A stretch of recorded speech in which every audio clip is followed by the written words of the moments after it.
Your mic is muted. Oh, it'll help if I would not have my mic muted the whole time I'm telling you guys what's going on. And I have. Okay, so, all right. It's like I just did this for the first time here. So, anyway, welcome to the show, everybody. Brady G, how you doing? Always one of the first ones in. Arky Joe, good to see you, buddy. We're going to just talk about tonight is Arkansas building a pipeline to the southeast with these new hires, or are we strengthening the pipeline we already have? So we're going to discuss a little bit of that tonight. We're going to drop the link, let you guys come in and talk and ask some questions. We appreciate everybody that is coming in. We started a little later tonight to get give you guys more time to get home, get yourself settled, and be able to come in and watch us. And then we're gonna try to be done by 10 o'clock at the latest. So we'll get you fed with some info, and get you in bed before 10 around 10 o'clock. That's the goal anyway. Try to, anyway. What's up, Yeah. Brady G?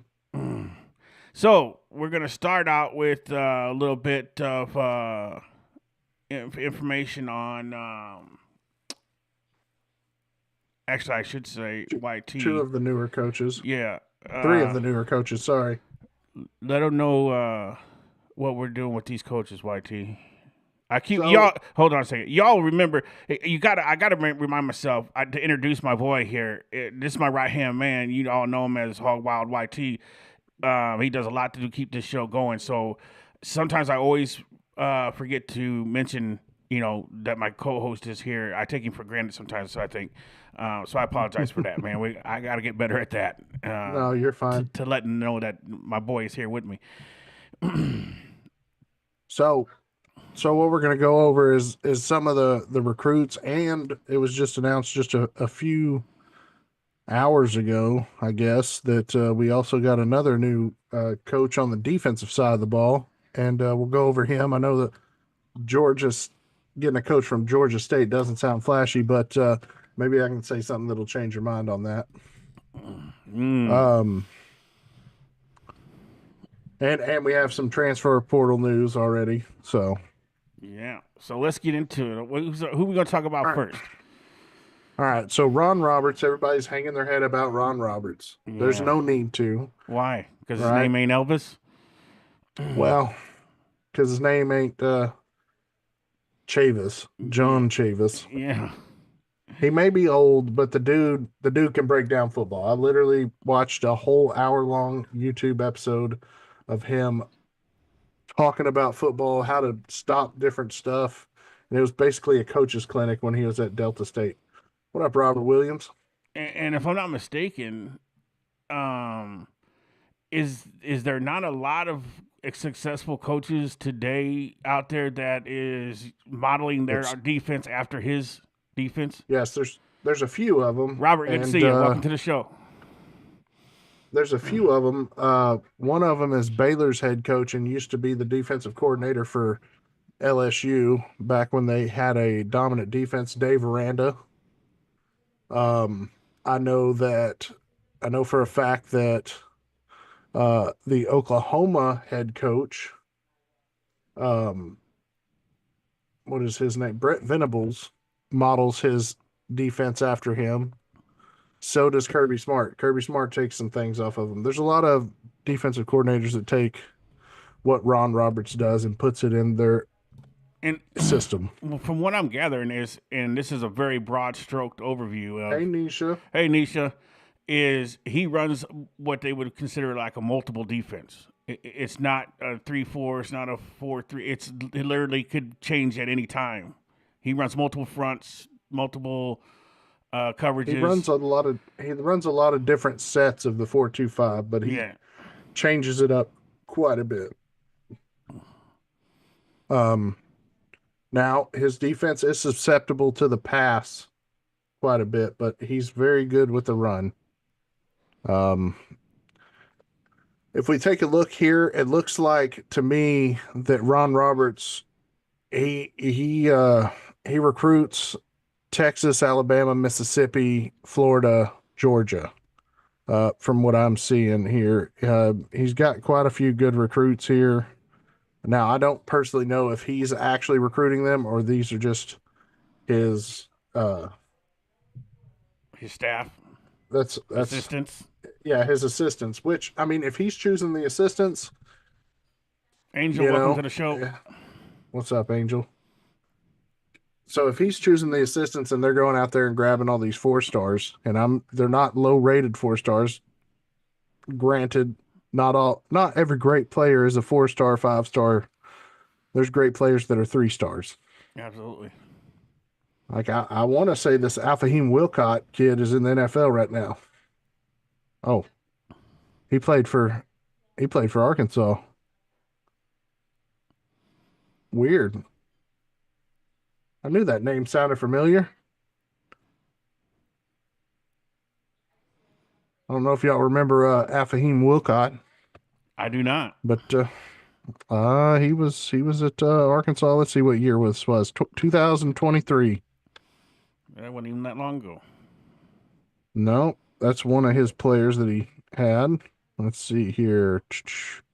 Who's this kid? He recruited him to Auburn as a 4 star, still at Auburn. And this was just last 2 years ago is when he committed to him. Class of 2024. So basically, he's still a freshman, probably. right. Redshirt freshman, something like that. Yeah. So I mean, I would say he's a pretty solid recruiter. Yeah. We definitely don't have any of these people on our team right now, but it's No. very possible that we can get them. Yeah. You know, The hold on before we move on. Jeff brought up a question, a little. I'm gonna put it up back up on the screen here. I still think he says recruiting. Jeff says recruiting pipeline is a yesterday term since NIL and portal has come into existence. I agree with that to a certain extent, but I still think you have to have relationships with kids to be able to get them to come to your school. I know ultimately the big thing is money, but I still think you have a better chance of getting sought after talent, and maybe that tips the scale of if you're close on money with somebody else, but yet you got a relationship built with that kid. I believe that it's going to help them choose you. You know. well, I mean, If, here's one thing. There's a kid that's in the state that was never approached by Arkansas, never talked to by Arkansas. He's a 4 star. He's the one that we thought we could flip, and he chose to go to Oklahoma still. Yeah. And when DJ Williams interviewed him, he said it's about relationships, and they didn't want to have one with me. Right. So, and Arky Joe says in college a pipeline matters still because of high school kids, and yeah, and that's agree. I agree with that 100%. I mean, really, you're going to recruit the high school kids, not athletes that are already in college. Those are more your NIL and your transfer portal, guys that you're going to be trying to persuade them with money and whatever else they do. But the high school kids is the ones you're trying to get to come to your school by recruiting, and when you recruit well, you it shows. yeah, I mean, I understand the money's part of it, but I don't think it's all the part of it. Kids want to still feel like they're wanted, and they still want to have that sort of like father figure that's not the father. You know what I'm saying? Right. You want to be able to go to your coach with any problem that you have. Mm-hmm. That's the kind of coaches that we need. Yeah, and the coaches that are also going to, be that way, but then they're also going to put belt to ass if they start acting up too. Absolutely. That's what we need, and I think some of the Hog fans are down because all these hires aren't high profile, and we're not blowing the doors off of the coaches out there that we're getting. One thing you got to take a look at though is it's more about building the culture and the chemistry of a staff than it is who's on the staff. If you could have all the best names out there, but if they don't work together, That's it. then it doesn't do you no good at That's it. all. Look at Petrino and T. Will. You know, allegedly last year they couldn't get along, and the team suffered all year long. It was totally blown. What whose fault it is? Don't care. It was just when there's tension amongst the staff, that bleeds into the players. The players feel that they see it, and then they start picking sides, offensive side, defense side, and it shouldn't be that way. To win in this league, to win in any league, you have to play together from the coach, head coach, all the way down to the water boy. They all got to be on the same page and be pulling the ship in the same direction, rowing in the same direction. So anyway, sorry, get off of my soapbox here, but No, you're fine. go ahead. Almost went into one of those tangents that Connor be going into. 2,000 years later. Right. So next up is the running backs coach. And this guy's got a long track history of coaching great players. When he was a high school coach, he coached Tyrann Mathieu. He also coached Leonard Fournette. All at the same high school. He is a Louisiana boy. So that's where his main hotbeds for recruiting is Louisiana and like Georgia, like middle of the United States, really. And he can recruit running backs and receivers. It looks like. I mean, this one's in the NFL. Eric Gray, he plays for the Giants. Yep. Let's see here. We can pick up some more. Who else? He's picked up some other. Let's see, where's this kid at? He's at Florida State, probably going to transfer. Committed last year. Yeah. Third running back in the nation. Let's go on. 13th overall. Put him in a Hogs uniform. Yeah, he looked good in Cardinal red instead of Seminole maroon. That looks like doo-doo anyway. That color's doo-doo. Yeah. Cam Davis, another great running back. Let's see, he already graduated. Wait, it says he's a sophomore. Yeah. Okay. He committed a long time ago. 2021, yeah. But it says class of 2024 there. Come on, so he's on 7. They don't be updating their stuff all the time. Hey, OD, what's up? What's up, OD? What up, OD? But I mean, the running backs coach, in my opinion, is probably the best hire out of all the ones that we've got from a recruiting standpoint to get us dipped down there into Louisiana. I think that's great. We haven't really had a pipeline into Louisiana and Florida in a long time. We just need to come get some of them dogs down there because they got some dogs down there. Yeah. Them boys come to play when they come from Florida. 100%. And Louisiana. I mean, he's definitely an identifier of talent because I would say FSU had pretty good run game this year. Yeah. Now defense, on the other hand, it was pretty terrible.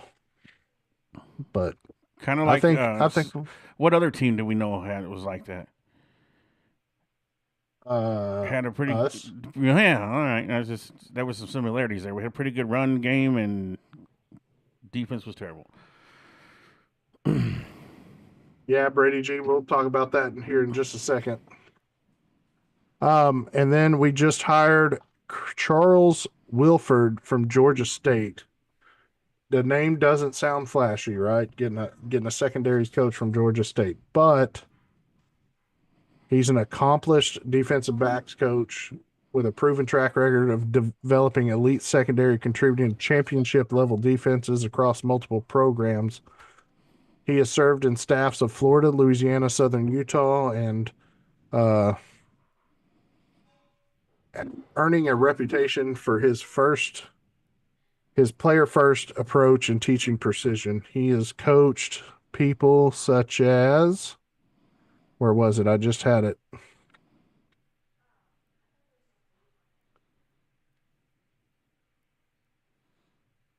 Oh, he made this kid right here the one of the freshman All Americans, earned the national recognition as both Sean Alexander Freshman of the Week and a lot impact trophy player of the week following in 2023 in Florida. It was a win over number 11 Tennessee. Yeah. He coached He also coached Tequeezy Bridges, capped off a career by being selected in the seventh round. Seventh round. Hey, not everybody gets drafted. That's right. Let's see who Big else. I L. saw another one. Welcome to the show, Big L.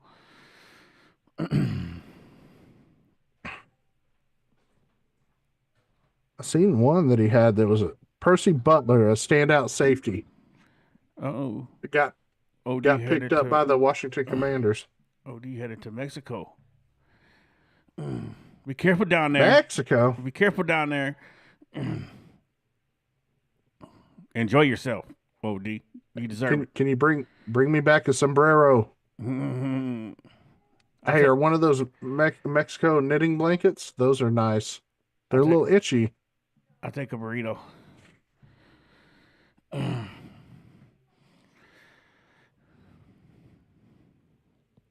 But be careful on your travels there, OD.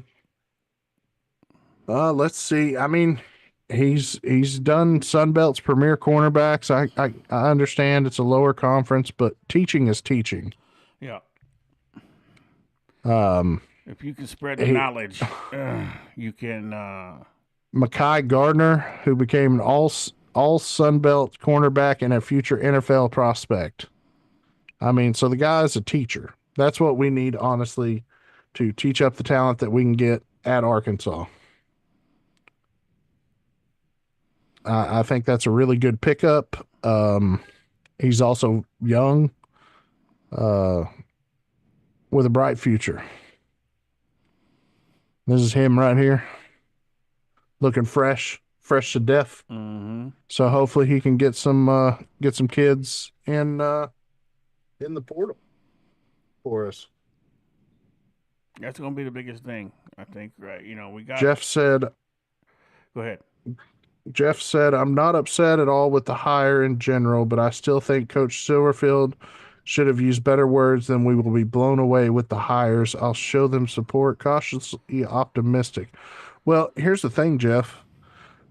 And I'm not bashing what you're saying at all, but I think we need to give all these coaches a chance because in his mind, he's blown away with the hires that he's been able to get so far. And two, it's one of those deals where, yeah, could he have probably chose a little bit different way of saying wording? Yeah, but he is. You got to understand where he's coming from. He's excited to have a job. This is probably this is the biggest job he's had. I was gonna say. So he's probably thinking, and listen, you can't deny we've been sitting in the doldrums for months because we were so ready for the season to be over. We're so ready for these coaches to get out of here. So maybe he's trying to overhype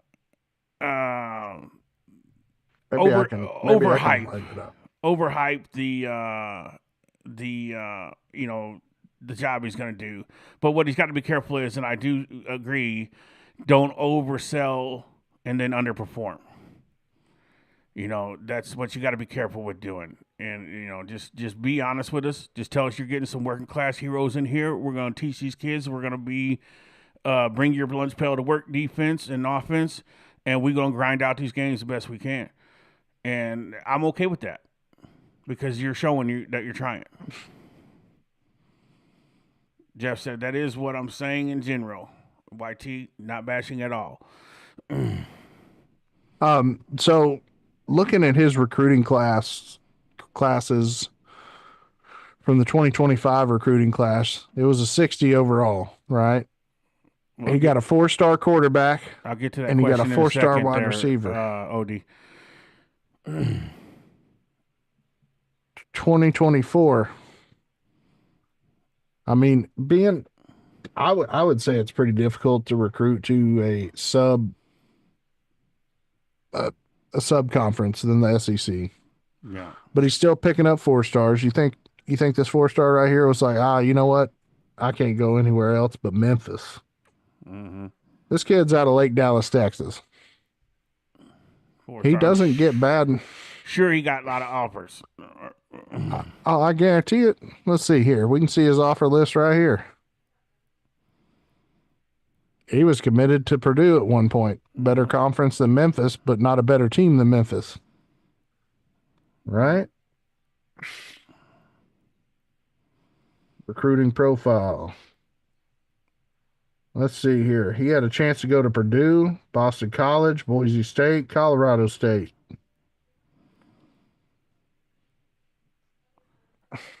OD asked a question. He said, "How many years are you going to give him to win?" I think he needs at least 3. I would say the first year is out the window. You don't hold it to him on the first year. The second year, and you got to start seeing some improvement, building towards more wins. And the third year, it should be, you should be flowing on all cylinders. And it may not even take that long if we have the true support that we have, that the Razorbacks say they have now. If that's the case, then we should be able to get in the portal, get who we need, and we should, the bar set pretty low for the first year. Win more than 2 games, you're already better than we did last year. So if you win 4, 5, 6, get in a bowl game somehow next year in the first year, that's crazy. But I'll take it. But I don't look for that until the second year, and then the third year we're building off that, going even further. Is what I would say. I'm not going to hold his feet to the fire the first year. No. I give him 3 years. First year, I mean, and hey guys, I'm not comparing him to Kirk Cincinnati, but look what happened in Indiana. Indiana was a dumpster fire before Cincinnati got there, right? Turned that program around in 1 year, went 11-2 with James Madison players. Yeah. I mean, you just I'm don't not know. saying the Silverfield's on the same level as that, but we should see a significant jump in coaching next year. You can coach up a 3 star, It's not that hard as long as they know the fundamentals, what they're supposed to do, and they're taught right. Yeah, and I think a lot of that is too from last year is we had coaches that had a scheme but didn't have the players to fit that scheme, and they didn't change. They wouldn't change. This coaching staff is building their schemes to the players that they're getting, or players that we have. That's huge. That's a big difference on how your defense is going to work, how the offense is going to work, and stuff. And they averaged 34.6 points a game last year. If we average, what Ron Roberts usually gives up, around 17 to 20 points a game, there's, that's going to equate into some wins. Now, I'm not saying you're going to do that every game, but that's the idea. You want is, not to be Captain Obvious here, but you want to score more points than you give up on average. Florida's problem this year wasn't the defense; it was the offense. Yes. Oh, I would have killed to have Florida's defense this year with our offense. Big L said he was writing about Indiana at the same time you said that. So yeah, we agree, yep. Big L. Again, we're not saying that he is the next Curt Cignetti. We're just saying when Indiana hired Curt Cignetti, they had no idea that he was going to do this. They can't say they did. No one knew that. I found videos of people laughing, saying this is the worst hire ever. Indiana people were like, we're embarrassed. This is the worst hire ever now, and look what you got. Now they ain't saying that now. I promise you that. Yeah, their lips are sealed. What's up, Nevada County? Nevada, how you doing, buddy? Welcome to the show. But like I'm saying, I think we need to slow the roll on bashing the guy until we see the first play. Who knows? We could come out next year and win 8 games. I'm not saying that's going to happen, and I'm not pumping sunshine. If it looks bad, it looks bad. I'm gonna say it looks bad. Yeah, we're gonna call it like we see it. I mean, that's just what we do here. I mean, just like every other Arkansas podcast, for the most part, is we're gonna call you out when you look like a skunk, and we're gonna give you your props when you are looking like a king too. So, I mean, it is what it is. Hey, I'm right there with you, Big L. I would love to see Kirk Zanetti get that ring with all them 3 stars. That man has. Yeah, he's got that team rocking. I'll tell you that. Mark, welcome to the show. He said if we just improve the team discipline, cut out mistakes, bonehead penalties, we could see a 10 to 14 point swing in points. And you are correct, sir. That's true. And the running backs coach that we're bringing in emphasizes in holding on to the ball. You need to get with them quarterbacks too. Mm-hmm. But I think our wide receivers coach is a great coach. He's a great talent developer. Our running backs coach is going to be a great talent developer and recruiter. Our offensive coordinator typically averages about 35 points a game.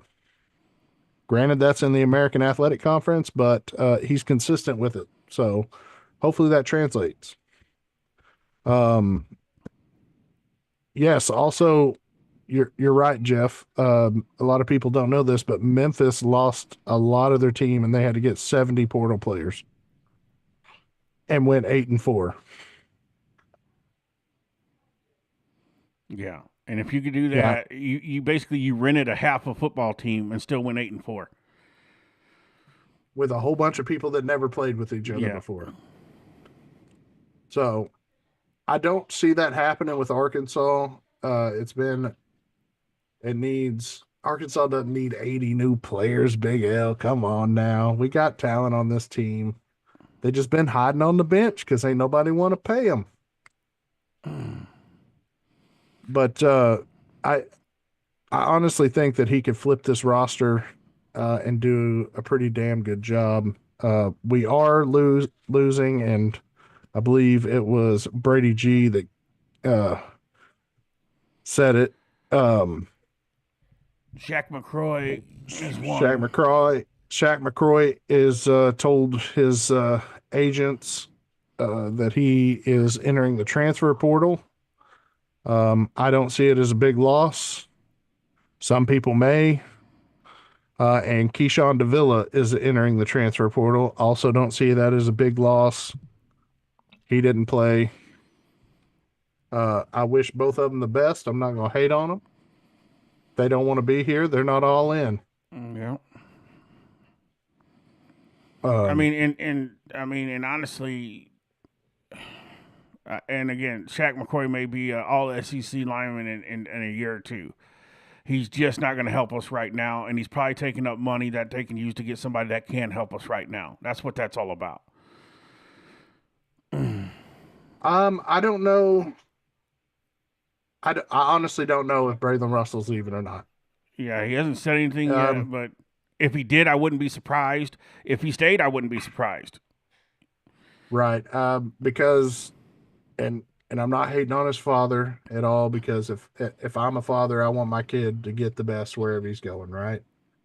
If his father says he needs more money to stay, the coach is probably going to say no.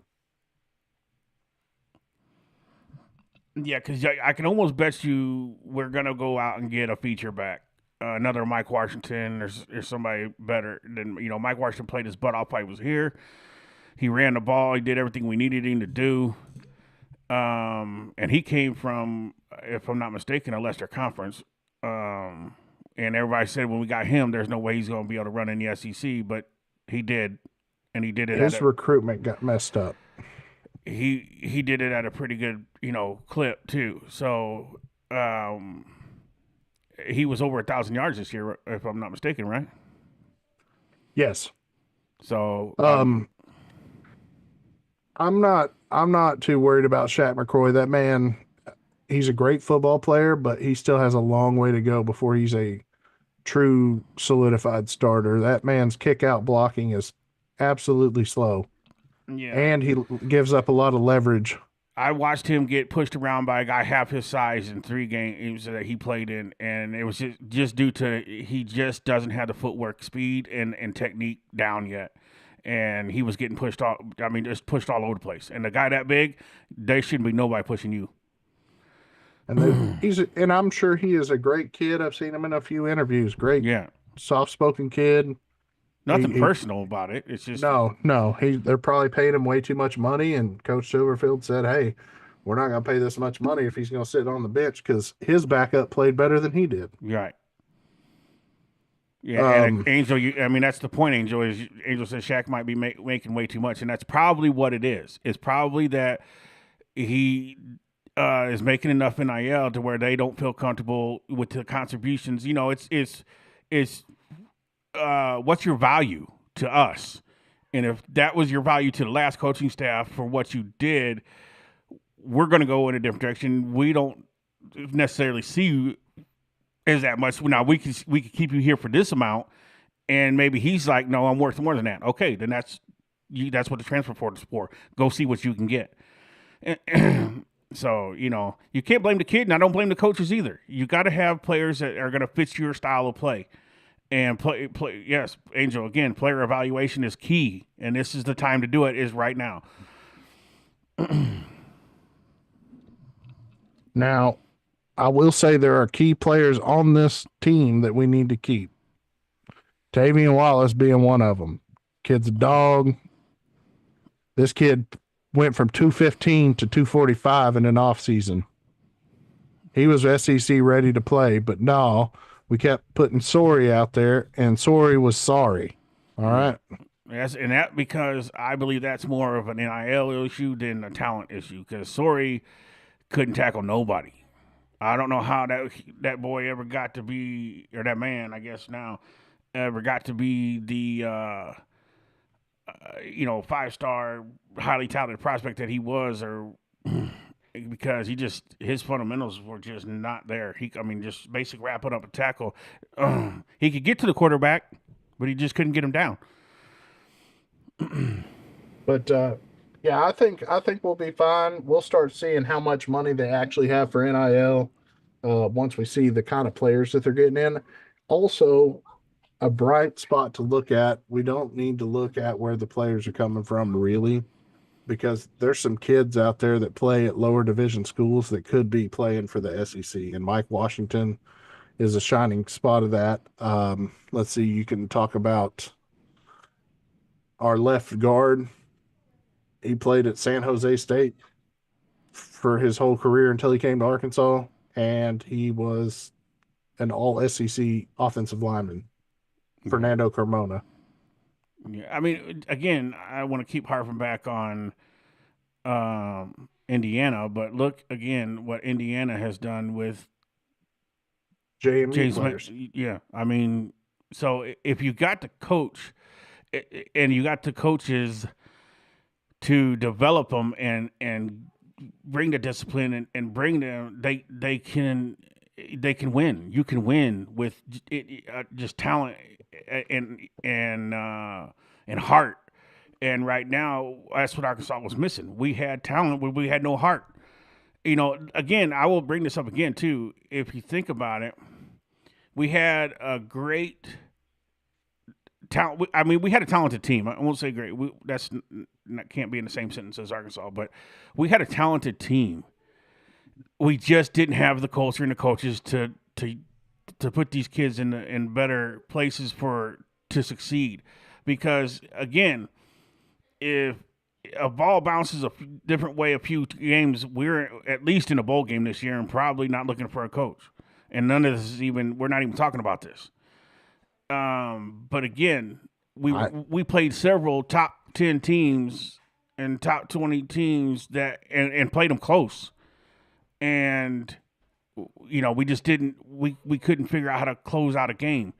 And that comes from the coaches, the coaching staff, and the culture. And we played not to lose a game instead of go out in there to win the game. Is one of the big problems I think we had. Go Go ahead. I honestly don't think that we had a 2-10 talent team. Um, but that's neither here nor there. It's in the past. There are certain players that we do need to keep. There's certain players that I wouldn't be sad if they left. Yeah. But you're also right, Jeff. Sorry may be a different player under this South. No, Brady, he's got one more year. Sorry has one more year of eligibility. He is a red shirt junior. Yeah, and maybe the staff can get more out of him and put him in places to where, because I mean, he's an athlete. But he just doesn't have the. I think he needs better coaching, and I think he can get it. And we'll see. We'll see what the staff can do. Maybe they can bring that 5-star out of him. Yeah, I hope so. absolutely. Well, I guess do we need to bring on these compadres? Yeah. Let's see. I think we had. Yeah, because we'll ask the question. Okay, I'm gonna drop the link. Anybody wants to come in, they can come join You're all us. good, Brady G. And we will. We got some more questions for the panel, and we will head over to the interview room and wait for the people to call in. What's up, Ken Ray? Gang, gang. I'm gonna close this out. We at 8:30, so we doing good on time. We got 30 people watching. If you can hit that like and subscribe button, we appreciate it very much. If you haven't already, and we will link is in the chat there, Scout King. I was waiting for that. I was like, well, what took him so long?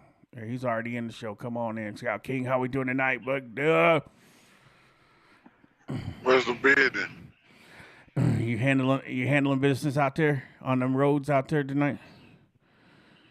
You said what now? I say you handling business out there on the roads tonight? Yeah. Are you at home? Nah. On the road. On the road. Well, let's kick it off, and we can add other guys in. Scout King's going to get all the time he wants now because the other guys hasn't called in yet, so we'll wait and see if they call in. I'll let you choose the first one. Yeah, I don't have. Let me get that pulled up because I don't have it pulled up at the second. I don't have it pulled up, and I should have had that ready.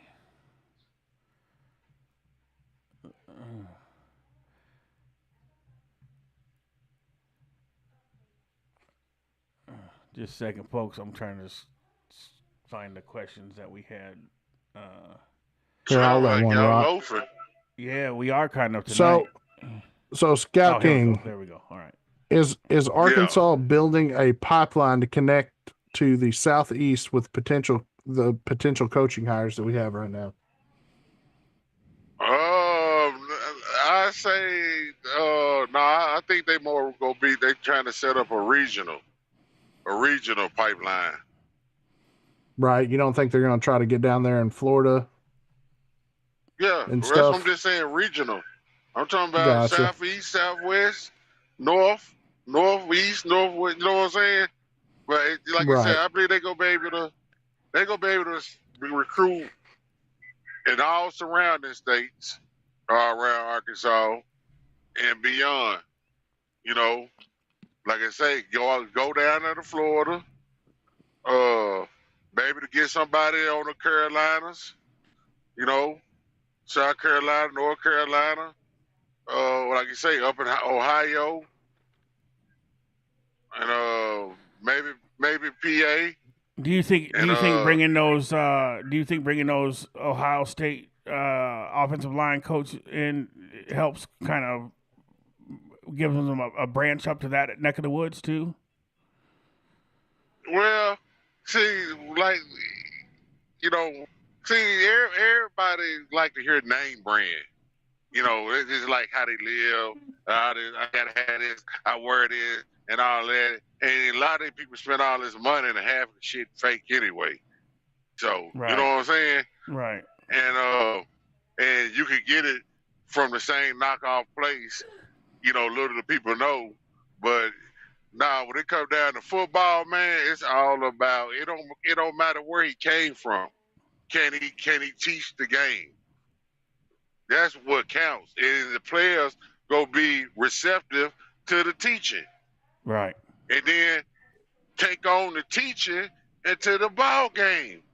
That's the process. So if, like I say, it don't matter who the coach is. Like I say, it could be Nick Saban coaching D-backs as the one I hired. But if our D-backs don't take heed to the coaching, it doesn't matter because they gonna do what they want to do. Right.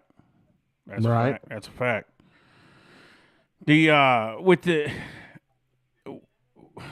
So what is your opinion on the and we might have asked you this before, but I can't remember if we did.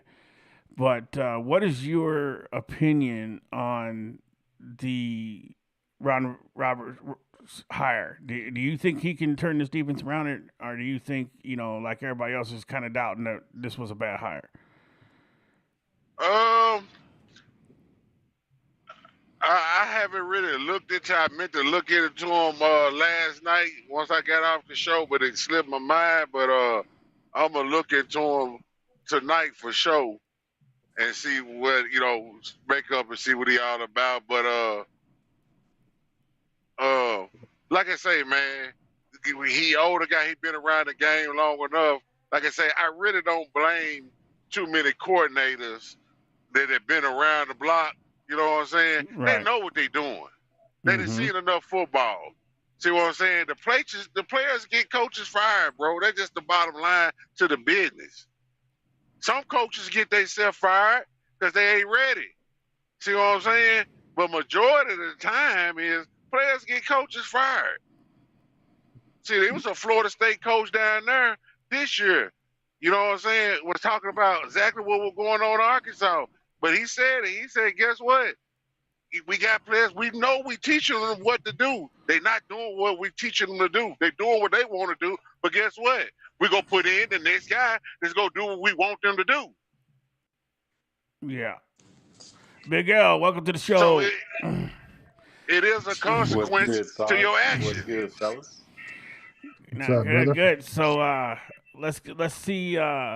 What do you think? Do you think Arkansas is building a pipeline or reinforcing their recruiting down in the southeast part of the country with hiring these Florida coaches and Florida State coaches and Louisiana guys?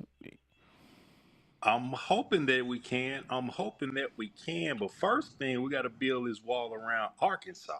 Absolutely. That's first thing. Absolutely. We got to stop. Our best players don't need to be setting records at Ohio State and Oklahoma. We Say that again. Up there at Fayetteville, up there on the hill. Need them up there breaking records. That's what we need. First off, I love, great talent as much as the next person. But if we look throughout the history of Arkansas football, y'all remember Cedric Cobb, C4 Go? Yeah. We need guys like him. A guy named Derek McFadden. I know y'all heard of that. Yeah, I might have heard of him, a little bit about him. Yeah, we need that man can run down the field with a cup of water on his head and that thing ain't moving. Yes, sir. We need to get our best because they've been slipping away for some strange reason recently. Yeah. AJ Hill being one of those going to Ohio State. Exactly. It's that. We had Tim Penny, but we didn't ever get the chance to see Tim Penny, his full potential. You know what I'm saying? Even though he went to Alabama. Yeah, but I'm just saying he was a good back for Arkansas at that time. If he would have came, he would have been a good back. Tim Penny was so good that Derrick Henry dedicated that championship game to him. That's how good that guy was, man. We did, like you say, we didn't see him on the field so much, but He was that. He was Yeah. a good player. So what do you think, Big L? Then Dwight, wasn't it Dyer that went to Alabama or Yeah, Auburn? yeah. You're That right. freshman Right. won that championship. Him and he helped them win that championship for sure. Yep. so Big L, let me ask you this: since you haven't been on the show since our first one, what do you think about the job Silverfield is doing right now with bringing back our in-state talent, flipping them back to I Arkansas? I wasn't the happiest about the initial hire, but from what he did, on signing day, switching a lot of those players around, I was very impressed. And he's I'm growing. I'm growing on him for sure. And Yeah. hearing about everything he was doing at Memphis, was impressive. Mm-hmm. Beating Arkansas, and a lot Mm-hmm. of people say Memphis had the better. No, Arkansas had the better talent. Yes. Memphis had the better coaching. Yeah. Yeah, I agree that's with what that. that. I agree with Yeah, that 100%. yeah, uh, yeah. I'm liking him more and more each day. I promise you. yeah. I was like I said, it wasn't that let's light fireworks kind of higher, but I'm telling you, I would rather have a coach like him that wants to be here. He wanted the job, so he's not going to be doing that coach talk where I'm going to be doing everything I can to get here and this, that, and another, and blah blah. He's going to really be giving you everything he's got, and I think that's what we needed here is a coach that wants to be here and knows how to bring in other coaches that want to be here to change the culture at this university, and I think that's begun. I'm not saying I agree. it's a tough job. It ain't going to happen overnight, but it has begun. I do believe. SP, I Says who? well, just my eyes by looking How at y'all what he's doing? done. Well, y'all just sat there and gave Cincinnati all the problem. Like I say, I keep telling y'all, one of these coaches gonna be one or two of these coaches in the class of 26 that's getting hired, going to one of these schools. They go do the same thing. Absolutely, and that's Trust me. exactly I hope it's ours. and that's exactly what we're saying. Is that's why we're telling the Hawks fans just be patient And because you that was don't know. and that was, but Sarge, that was overnight. How Yeah, long? He had 6 months. He had 6 months at the same time everybody else time and performed 2024. All right, we got a whole year under that belt. Look where we at now, 2 years later after the hire. We might be knocking on the door or winning a national championship. So it can happen. But guess what? Cincinnati got a hell of a staff over there and no kids bought in. yeah. Nobody's denying that fact. SP, So why it can't happen? Why it can't happen in Arkansas? it can. Nobody's saying it can't. You just said it ain't gonna happen overnight, Sarge. No, I'm talking about the culture, not necessarily the winning. And it could happen overnight. He could come in here and flip But the you culture can't. on its head right So now. you Uh, telling me Indiana won without a culture? no, he No, brought no, that's he not what brought he's saying. he brought his JMU team up to Indiana, and they already had the culture was already there. They already he brought almost his team Well, with he him. brought about he brought 17 players, Sarge. Well, And 17. those players injected his culture into the locker room. Okay, but that's what I'm saying. Why we can't get the same results over here? All they got to do is listen you're right. and I'm put not in the saying work. That's what he was saying. That's what he was saying. I'm not saying you're wrong. Let me get to SP real quick. He's welcome to the show, SP. Man, how you doing, bro? Nope. Uh-oh. Can you hear us, SP? Oh, he's got himself muted, so he might be talking, be doing something. So anyway, let's go on to the next question. Big L, we'll start with you. In general, how excited are you ready to see football next year? Oh, I can't wait. I'm a football fan at heart, so I can't wait. I come in every year ready for a new season. Absolutely. I mean, as I'm a much as I hog hated fan. this year, I'm with Yeah, you. I'm still hog fan to the end. I'm I'm still not ready scared. for it to start tomorrow if it would. Yeah, I'm riding. I'm riding with a win, lose, or draw. That's I'm it. gonna be I'm the ready to race watch car. that spring game in March.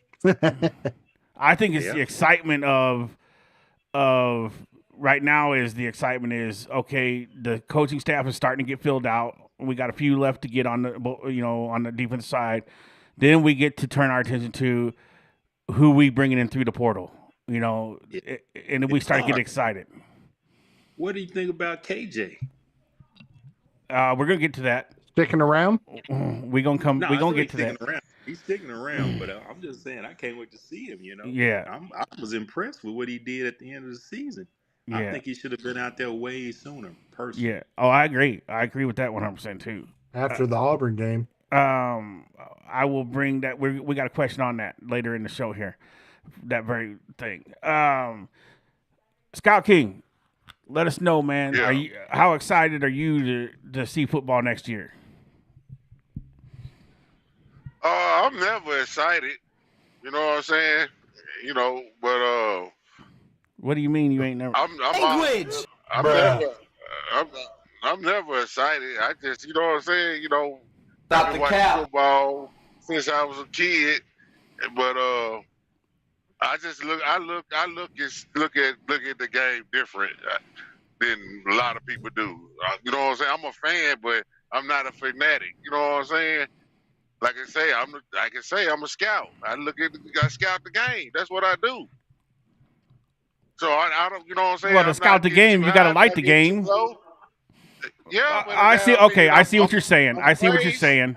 Yeah, I see what you're I don't go saying. for the hype. I don't go for no hype, You no stay nothing even every year. keel. You, I stay even kill and see what we got. And like you say, it don't take long for me to figure it out. You yeah, see what I'm saying? I see what you're Just saying. like I say, the average fan can figure it out kind of simple off of looking at one game. You see what Right. I'm saying? Like, I Right. don't think we ready. We playing against a lower opponent. So when you got the true eyes to see through the lenses, yeah, I be knowing. You know what I'm saying? But like I said, just like this year, I told you, man, like they be players doing what the hell they want to do. Yeah, You know that what I'm saying? That that was was. our major problem. They didn't They buy just into the did what they system. wanted to do. Yeah. Right. But at the Mm. same time, the coaches didn't do them no favors either. Yes. Offense or defense. Didn't Yeah. do nobody no favors. Yeah. Jeff So says the excitement is something different instead of the boring Coach Pittman tenure. He wasn't exactly an enthusiastic speaker during the press conferences, and the body language was so depressing. That's a fact, man, because I ain't never seen a press conference that make me madder than losing the game is when he would come in there and just show no emotion and just melancholy. Just it's the same whether we win or we lose. And I'm like, bro, He was just a defeated man. just give me something in that press conference. Slam your fist on the table when we lose. Do something instead of saying I don't know or putting your hands up. What do you want me to do? What do you want me to do? Come on, man. So I think Ryan and Coach Silverfield is going to be a lot different. I think that man is a ball of energy, as you've seen him coming down into the student section at the basketball game. He gonna leave He bruises on these reminds me of kids. Coach Muss. Yeah, he a must with a shirt on.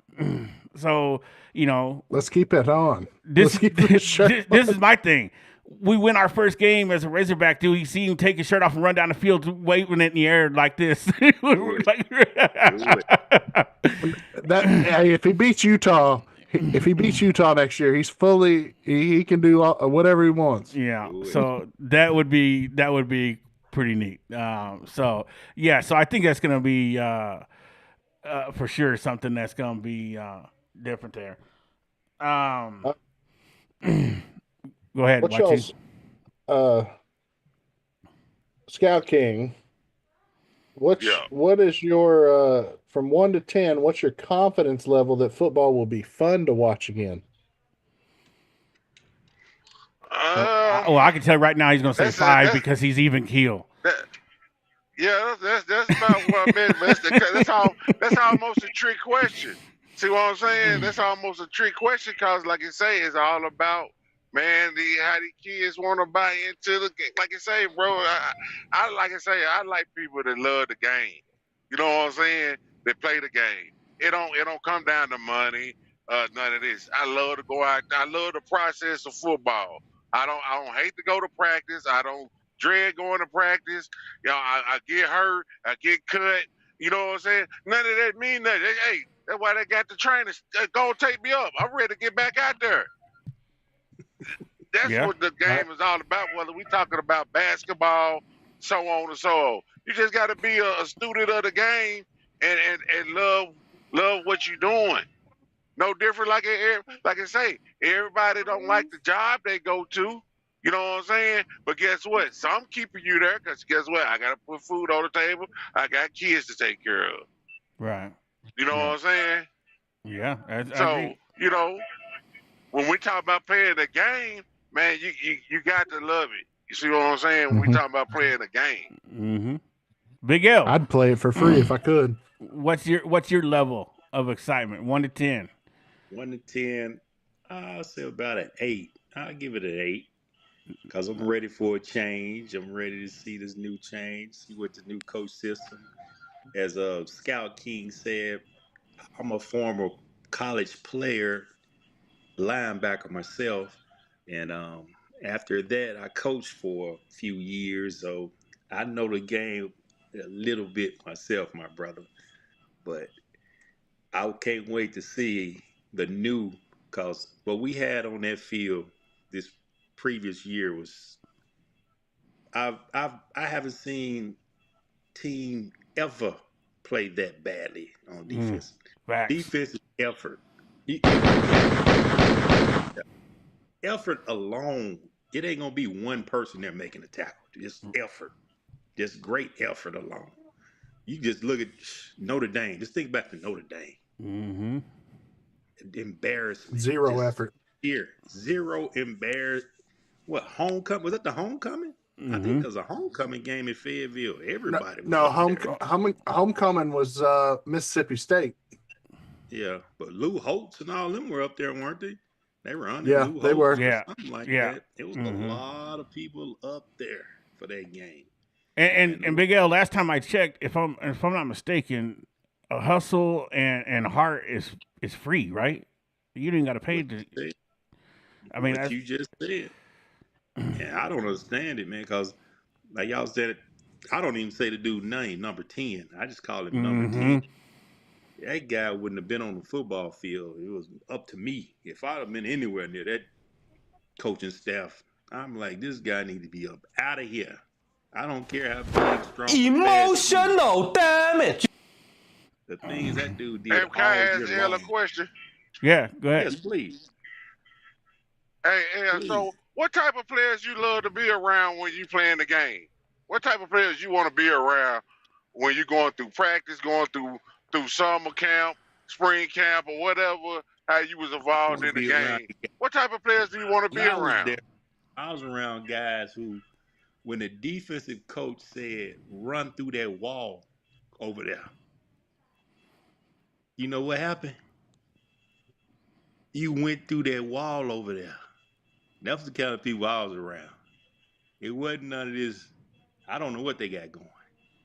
The little shoulder bump, the little half effort deals going on up there. And it's not one person. I ain't gonna say it was just him. Yeah. He wasn't by himself. No. He wasn't by himself, sure enough. But It was definitely a team effort yeah, it was a of team non-effort. effort. But if it wasn't nobody on that sideline, they couldn't do better. You know, hey, we didn't deserve to win the game this year in the SEC. You know, most of the effort I saw out of the team was when KJ threw that interception and then took off and tried to run the dude down. I mean, that to me showed me a young man that he was like, oops, I made a mistake, but I'm going to try to make up for it. I'm going to try to, he didn't just stand there and look at the guy running down the field. He tried to go make a play. I can live with that, man. I really can. Yeah. Yeah. Did you see when KJ threw that touchdown for Missouri? They tried to give him the belt. He pushed it down. Yeah. You know? Yeah, he said, I don't want that damn belt. I like that. I want to win. Green scoring touchdowns, acting like he hurt hurt his leg, limping, celebration. I'm like, buddy, what is this? What is this? You ain't won a game in the SEC, man. Mm-hmm. That is no celebrate. Let's Yeah. get But to the guess what? next play. On defense, I was sick and tired of seeing this for the past 3 years. We ain't winning no games. Y'all giving up big plays. Then when y'all do a little play, y'all put Yep. so much energy into the dance. And man, celebrate when we get off on this field on third downs and turnovers. I ain't got no problem with that. I agree. Them third and longs, all them third and long conversions. Mm-hmm. We gave up. I can't tell you how many times we in a game I watched we broadcast this year where we be 3rd and 18 and give up a first down. Yeah. I mean, it's just Sometimes crazy. penalty, if they don't make it, we're gonna give them a penalty. Yeah. They gonna get it. You know, unheard of. It's one way or another. We gonna help you win. Just give us time. You know, Yeah. is kind of shit we put up with this year. Big L. Let's see here. How excited are you to see who they get to fill the rest of the defensive staff side of the ball? Because they're finished on offense. Yeah, I'm very excited because it needed to be completely imploded, in my opinion. And those players up there behind them, if half of them don't come back, I'll be glad. Yeah. Right. I would be glad if half don't come back. Yeah, it's so the second part of that is besides the defensive coordinator, which obviously we know who that is, would you say that and the new secondary coach, the second most important defensive job we have to fill is the defensive line coach or secondary? Because we got our secondary coach now, but is he more important than the D-line coach or vice versa? I'm a interior first person myself, man. Without that defense and offensive line, everything starts there. Everything. Facts. Everything starts there. Defense and offensive lines. Without them two, I don't care if Deion Sanders back there covering. He ain't gonna be able to cover for 5, 6, 7 seconds. No, sir. And we saw that plenty this year with the fact that why we gave up so many big plays because we didn't have the pressure to get on the quarterback. Yep, couldn't get to him. Nobody could beat one-on-one blocking. None of our rush ends getting around the corner. What do they always say? A good pass rush hides a poor secondary? Always. You go throughout history, man. Every great team, the defensive line is the best thing on it. I promise you. You could have average secondary players with a great defensive line and linebacker play. Right. I agree. That's me. I'm a inside out guy myself. Yeah. Skalky, before I come to you, I just want to say I am under the philosophy of you have to build from the inside, like you just said, Big O, from the inside out. Offensively and defensive side. It starts at the line of scrimmage. You build that from there out. And if you get your offensive defensive line right, the offense and defense is going to be able to do what they need to do. So I do believe a lot of the attention needs to go to the offensive and defensive line. Scout King, what's your opinion on that? Do you think that the defensive line is more important of a hire still because we still got to make that, or do you think the secondary coach we just hired is going to be more important? Well, like you said, I agree with everybody on the inside. Like you say, it come down to the hope we got the right coach that can teach the techniques and fundamentals of playing D line. And hope we get some dancing bears on both sides, on offensive and defensive line. That's another major part. You know, we don't want no light in the butt players in them trenches. You know, and then one thing it has a coach. Like I say, bro, I can sit here and see one thing could have helped us. I'm pretty sure they might have taught these players that, but by the look of what we're seeing week in and week out, if I was a defensive line coach up there and I was let's say I'm just walking around looking at all the position groups on practice and I'm looking at D-line. One thing I would have told my ends, hey, I want y'all to get off that ball. Yeah, I want you to set that edge.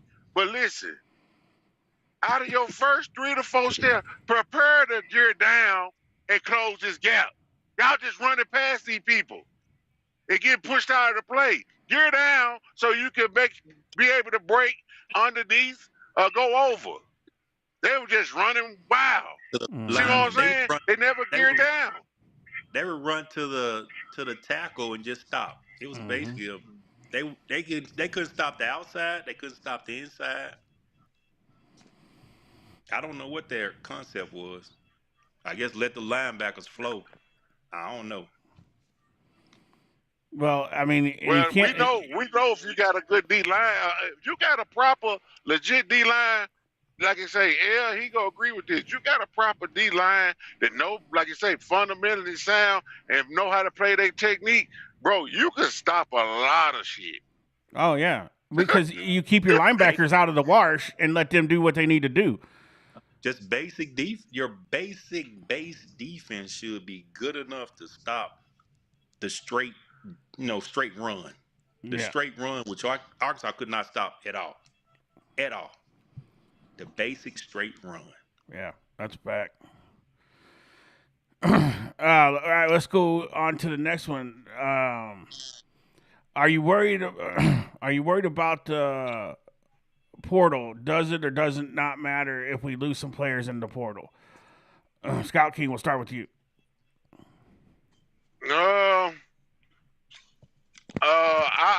With me personally, I don't care nobody about some of these players that been around. I want the young ones to stay around. That's worth something. You know what I'm saying? Mm-hmm. Them the ones I would be focusing my eyes on. Because I've been saying for the past 2 years, I believe our younger players have been our best players on the team for the past 3 seasons. See what I'm saying? Back when Rocket was here, that 23 season, we had that running back that went to Colorado. I would say start this guy week 3. Even though we had a bad offensive line, but guess what? That guy was ready to run with a bad offensive line, and he showed it when they finally put him in there the last 2 games. I like Isaiah Augustov. Yep, that's him. Right. Yeah. He's with South Carolina now. Yeah, I was saying, and watch how he clown. Hey, I was saying start him in the BYU game. People laughed at me. I said, bro, this is a perfect game for that guy to start. Start up. I said, I'm finna put if I got 4 games to play a freshman, guess what? I'm going to play them boys. And I'm going to give them good time, good reps in those 4 games. Right. That shit crazy. Arkansas not utilizing a lot of stuff and rules in football that they can't use. See what I'm saying? Like KJ should have been in 4 games this year in meaningful parts of the game. That's how you learn and get better in meaningful parts of the game. Yeah, absolutely. Baptized under fire, as they say. But now Bobby Petrino decided to ruin him in the middle of the Missouri game by pulling him and putting that KJ out there. Or not KJ, but TG. Yeah. Yeah, I don't understand what that was all Green. about, but you know, money. That's the only thing I can think of. At that point, I think he got a phone call. Matter. Bobby, come on now. I think he got a phone call from somebody and said, "Hey, you best put my man back in that game." I always say, he came from Boise State, right? You know that. Mm-hmm. You know what Boise State did the year he left? Went to the playoffs. Yeah, went to the playoffs. Went to the championship series. They went undefeated. Yeah, that's what they did without him. That right there show you how good he was. Yeah, I agree. Taiwan, welcome to the show. Taiwan says Sam didn't know what he was doing. That was clear, and Bobby just didn't care at the end of the season. I can't argue with that. Bobby didn't. Bobby knew he wasn't getting the Yeah. head coaching job, so he couldn't care less. But I will say the team did fight every game except for Yeah, they did. they tried during Missouri game. Till the Missouri game, I think the second half they pretty much. The offense gave up as soon as they put Taylor Green out there. That's all I'm gonna say. I'm gonna leave it at that. Yeah, I did have a drop off. Yeah, It was a drop off. the go to number 5, YT. Unless you answer, did you want to answer the number 4 there? What do you think? Does it matter with the portal to you if we lose some players? I think there's a few players that we need to keep, mainly on the offensive line. You got Blake Cherry. Who was that right tackle? Kevion Broussard. I believe he was at the right tackle. Let's see. You need to keep Kobe Branham. You need to keep all those backup offensive linemen because they've been in the system for a little bit and they've got it in the weight room. I think those are key keeps right there. There's a Kittler. Kittler would be great to have back. I think on the defensive side of the ball, you need to get those kids that were playing D tackle. They have another year in the weight room and get them a defensive line coach that actually knows how to teach them to get penetration. There's a few linebackers that we need to keep. We need to keep Bradley Shaw, Tavion Wallace. Who's the kid? Who's the one kid up there? I'm trying to think of his name. Oh, I can't think of his name right now. I think he's number 45. 46, 45. Yeah. Or 47. Nice. I know he's really good. He's an Arkansas kid. Yeah, I agree. About Simmons. Yeah, Wyatt Simmons. Mm. Yeah, we need to keep Wyatt Simmons. That nickel corner that came out there that played as basically a third linebacker. I forgot what his name was just now. We need to keep him. Salmon Bridges needs to stay. Jaheim Singletary can go. And I think we need to keep Antonio Jordan, Crutchfield. There's plenty of receivers that want to stay. Jaylen Brown being one of them. C.J. Brown. C.J. Brown's another.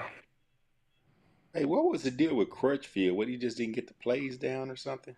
Well, it was too much of that adipose tissue, you know. According to Bobby, he was overweight and just didn't get in shape when in camp and whatnot.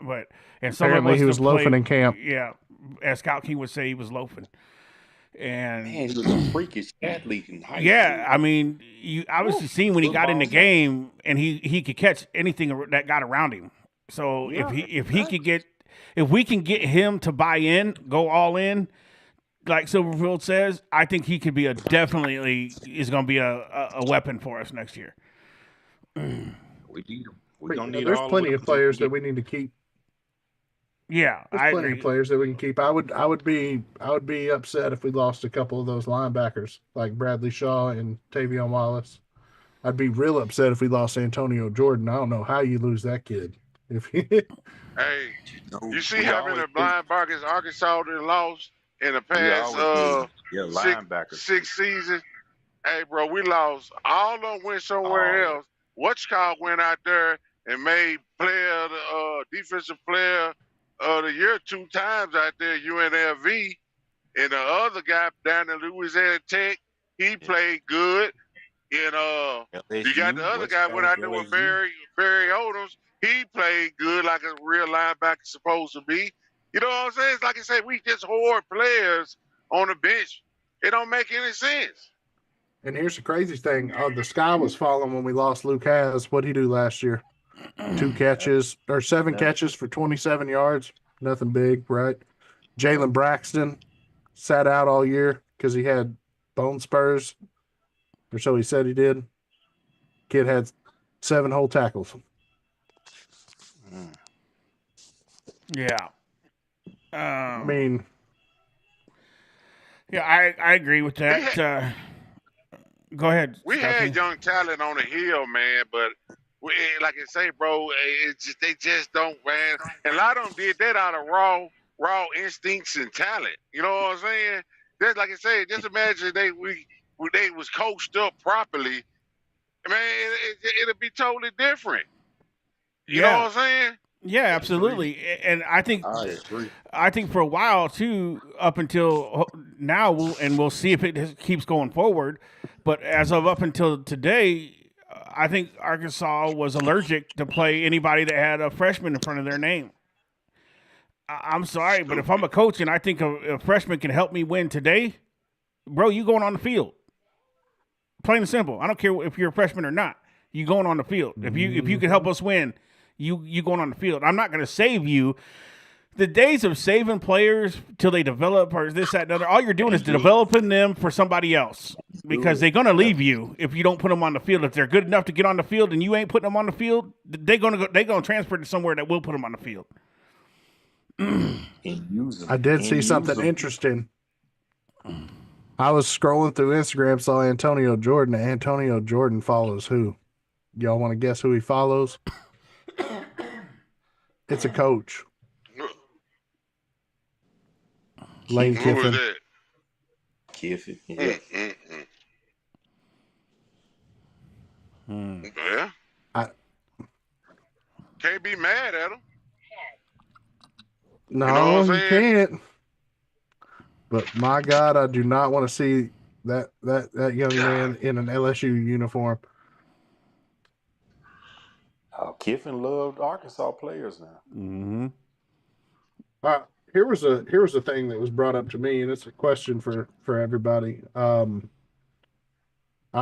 seen another podcaster, beat writer, saying that we need to go out and get a proven winner at quarterback that costs a lot of NIL, or do we ride with KJ and have no quarterback competition in the offseason? Go ahead, Big L. Like go out there and get like a $1.5 million quarterback. I'm a fan of competition in every position. I don't believe this in the it's your job regardless deal.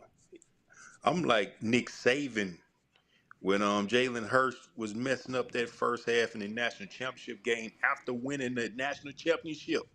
Saban yanked and put Tua in there, came back and won that game.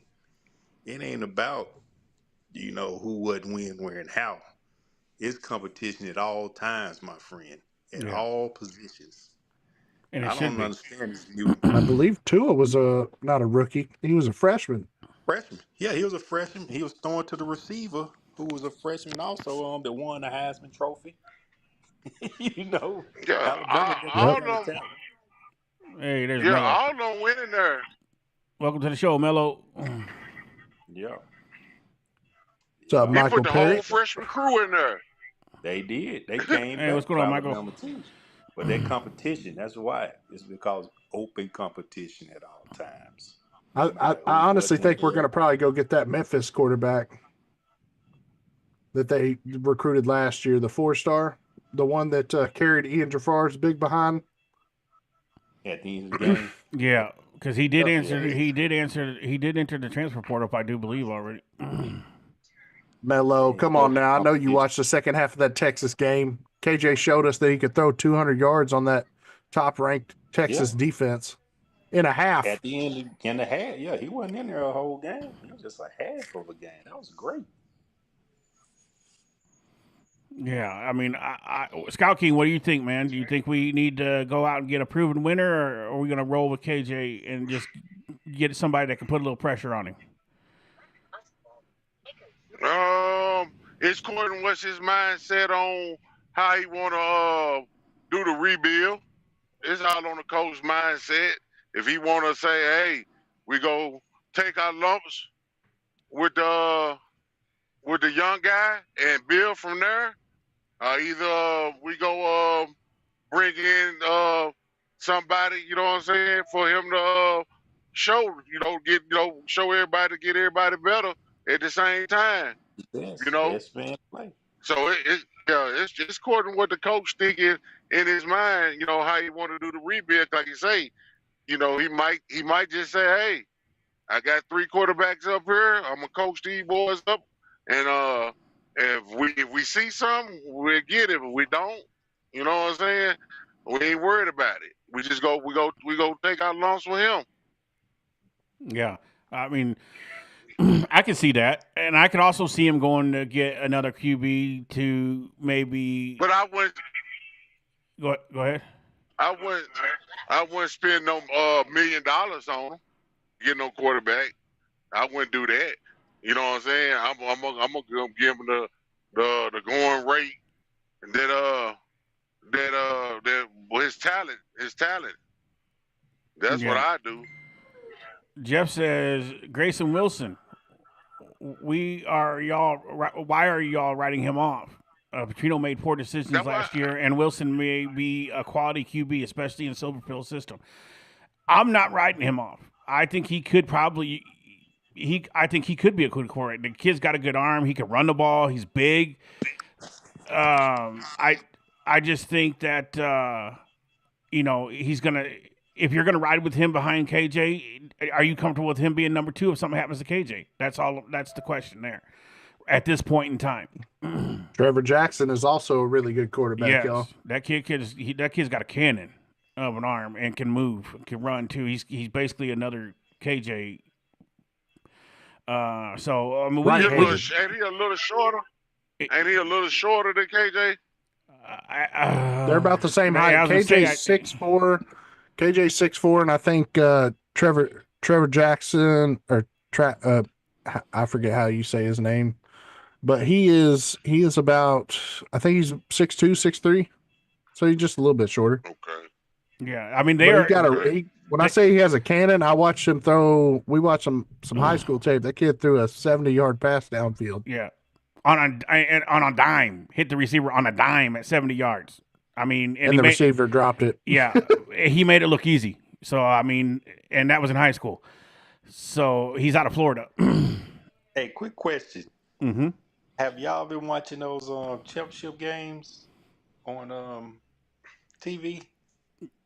No, I didn't know that they were actually televising the high school games. Yeah, they're broadcasting them on Channel 2 in Little Rock. I seen Shiloh tore up Greenwood. Yeah, they sent Kane Archer out with a little bit of that belt to ass feeling for the first time. As he sported his Utah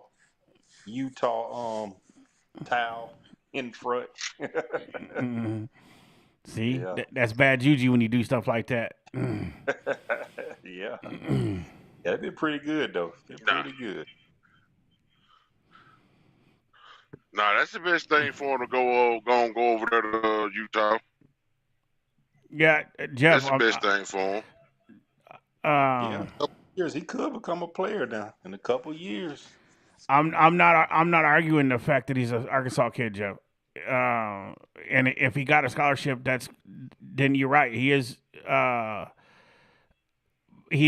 good enough to play. But my thing is I don't know if he's good enough. I don't know if not good enough. I don't know if he's ready to be the number 2 this year. He's only been up on the hill for 1 year.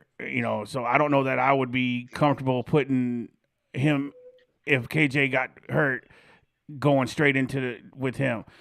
If the coaches do and he proves me wrong, then great. I will gladly be wrong if he goes out there and balls out. I'm just saying I think he needs a little time to bake still, but I do think he's got the mechanics and the tools to be a good quarterback. Yeah, Sarge, but this would be his second year on the hill. He ain't no baby no more. So right, and KJ, this year was KJ's second year. So you know what I'm saying. But this is KJ's second full year. Man. This will only be Grayson's the start of his second year. Yeah, I know, but I'm just saying they just a year apart. At the same time, they just a year apart. True. You're right. They're just a year apart. Yeah, you're right. Just a year apart. This is year 2 for Grayson. But L, let me ask you this question, and this for everybody. You too, Sarge. when you was a true freshman, when you played ball, is it a far fetched thing? You played on defense, and you could tell me, did you get the chance to start as a true freshman? But is it a farce if the coach told you, he said, "Hey man, I'm gonna play you, but you got to at least know 15 to 20 plays in the playbook and know what to do and show me you know what to do." You know what I'm saying? Do you is that so far fetched in college football? No. I, I'm sorry. I was Go gonna. ahead. You want me to go? No, yeah, go ahead. Go ahead. Yeah, I was up in Henderson State. That's where I was at, and there was a guy called Robert Thomas. Y'all might have heard of him. Mm-hmm. When he broke the rushing record, he jumped into his arm. He was playing fullback for him at that time, but he was a linebacker in Henderson. And there was another guy named KD Williams. He was an NFL player also. So I was behind two NFL players. I was the best special team player you would ever, in your because I couldn't take them guys spots, man. Those were professionals. Yeah, I would say Size, that speed, strength, believe me. you have. But I mean, you have. I understand what you're saying there, Scout King, yeah, and I did yeah, play offense, and my coach because it's was. grown men. It's grown men Yeah, up there on them in yeah, college. You come from high school. yeah. It's a It's a different different breed world for when you sure. get field. Because It when does. Yeah. I played baseball in high school and went to college for playing baseball, and it was where I was the best player on the team in high school. When I got to college, I was like, oh shit, everybody's good. You know, it's. I was a big fish in a little pond at home, but when I got to college, I was the same size fish and there was other bigger fish than me, and I was like, wait a minute, you know. So it took a little bit of an adjustment period for my attitude, for one, because I had to look at guys in the team different because I wasn't that guy anymore, and it took a little bit of adjustment period. But no, I was always gifted at athlete where I was when I played football. I was a freshman. I started on the varsity team. When I played baseball, I was a freshman. Started on the varsity team. Basketball, same way. I was just a gifted athlete enough that I could play. The problem and the reason why that was because I never took a play off in practice. I always was the first one down the field when we were running, you know, the length of the field in football. I was the first one to the end zone. I wouldn't let nobody beat me. On the basketball court, we run line tappers. I was the first one to the end. Done. Because I was competitive. You weren't gonna beat me on my team. Told them. So it was that competitive fire in me that gave me, and I mean, not so much now because I'm old and you know, my body's broken now, but I was always in my younger years competitive. I would compete with anything. I just wanted to, you know, if you laid out a challenge, I was going to give you 110% to beat you. And I'm not saying I would, but you're going to get my best every time. And I always like to play players with players that were better than me because I didn't learn from playing with players that I was better than. You have to learn from playing with guys that are better than you to grow and to take that experience and to make yourself better. And I think that's a lot of the things that people, you know, guys don't do nowadays is, are they not given the opportunity to play because, you know, just because they're a freshman? I don't know how that works nowadays in college. Are you only getting on the field if you're getting so much money? Is there a dollar cutoff that designates that you don't get this much money, you ain't getting on the field? I don't understand how this works with this NIL era. All I can say is if I was a coach, I don't care how much money you making. If you can help me win the ball game, you gonna be on the field. And I'm pretty sure a lot of these programs that you see in the playoffs right now adopt that same kind of mentality. They are not having talented guys sitting on the bench because they are freshmen, but yet that guy go out there and catch 200 yards and 3 touchdowns, but we can't use you, sir, because you're a freshman. Nah, not a good coach. That ain't happening. So, you know, that's a good question, Scout King, and a question that I don't know if there's a solution to that, you know, quoting the famous Scout King himself. when it comes to that, because I don't know the answer to it. This only happened in Arkansas. Yeah, That's the answer. It only happens in Arkansas. I see it on every level. I watch all levels of football. I see him all the time putting in young players. You know what I'm saying? In crucial moments of the game. You know what I'm saying? He stretch legs. They know what he can do. They ain't worried about putting him out there. What's the difference? You know what I'm saying? Just because I'm a junior, I'm a senior, guess what? See, a real coach, when you're looking at a game, I don't know what a lot of coaches look at, but if I was a coach, I'm looking at my player. I could tell when I need to pull one of my players out of the game. I could watch their body language and look. He ain't stepping right. Guess what? If he need 2 plays off, I'm finna put that freshman in. Get in there. You know what I'm saying? Because I'm watching. Because I know the player ain't gonna want to come off. See what I'm saying? Right. I'm gonna go make him come on off. Hey, bro, you know I ain't gotta say nothing to him, but hey, bro, you need a little breather right here. Right. See what I'm saying? Right. Well, one thing we did. One thing we did in the military is when I always trained my soldiers, to do the job of the guy behind them and the job of the guy in front of them. So if one of us were to go down, you could keep on going.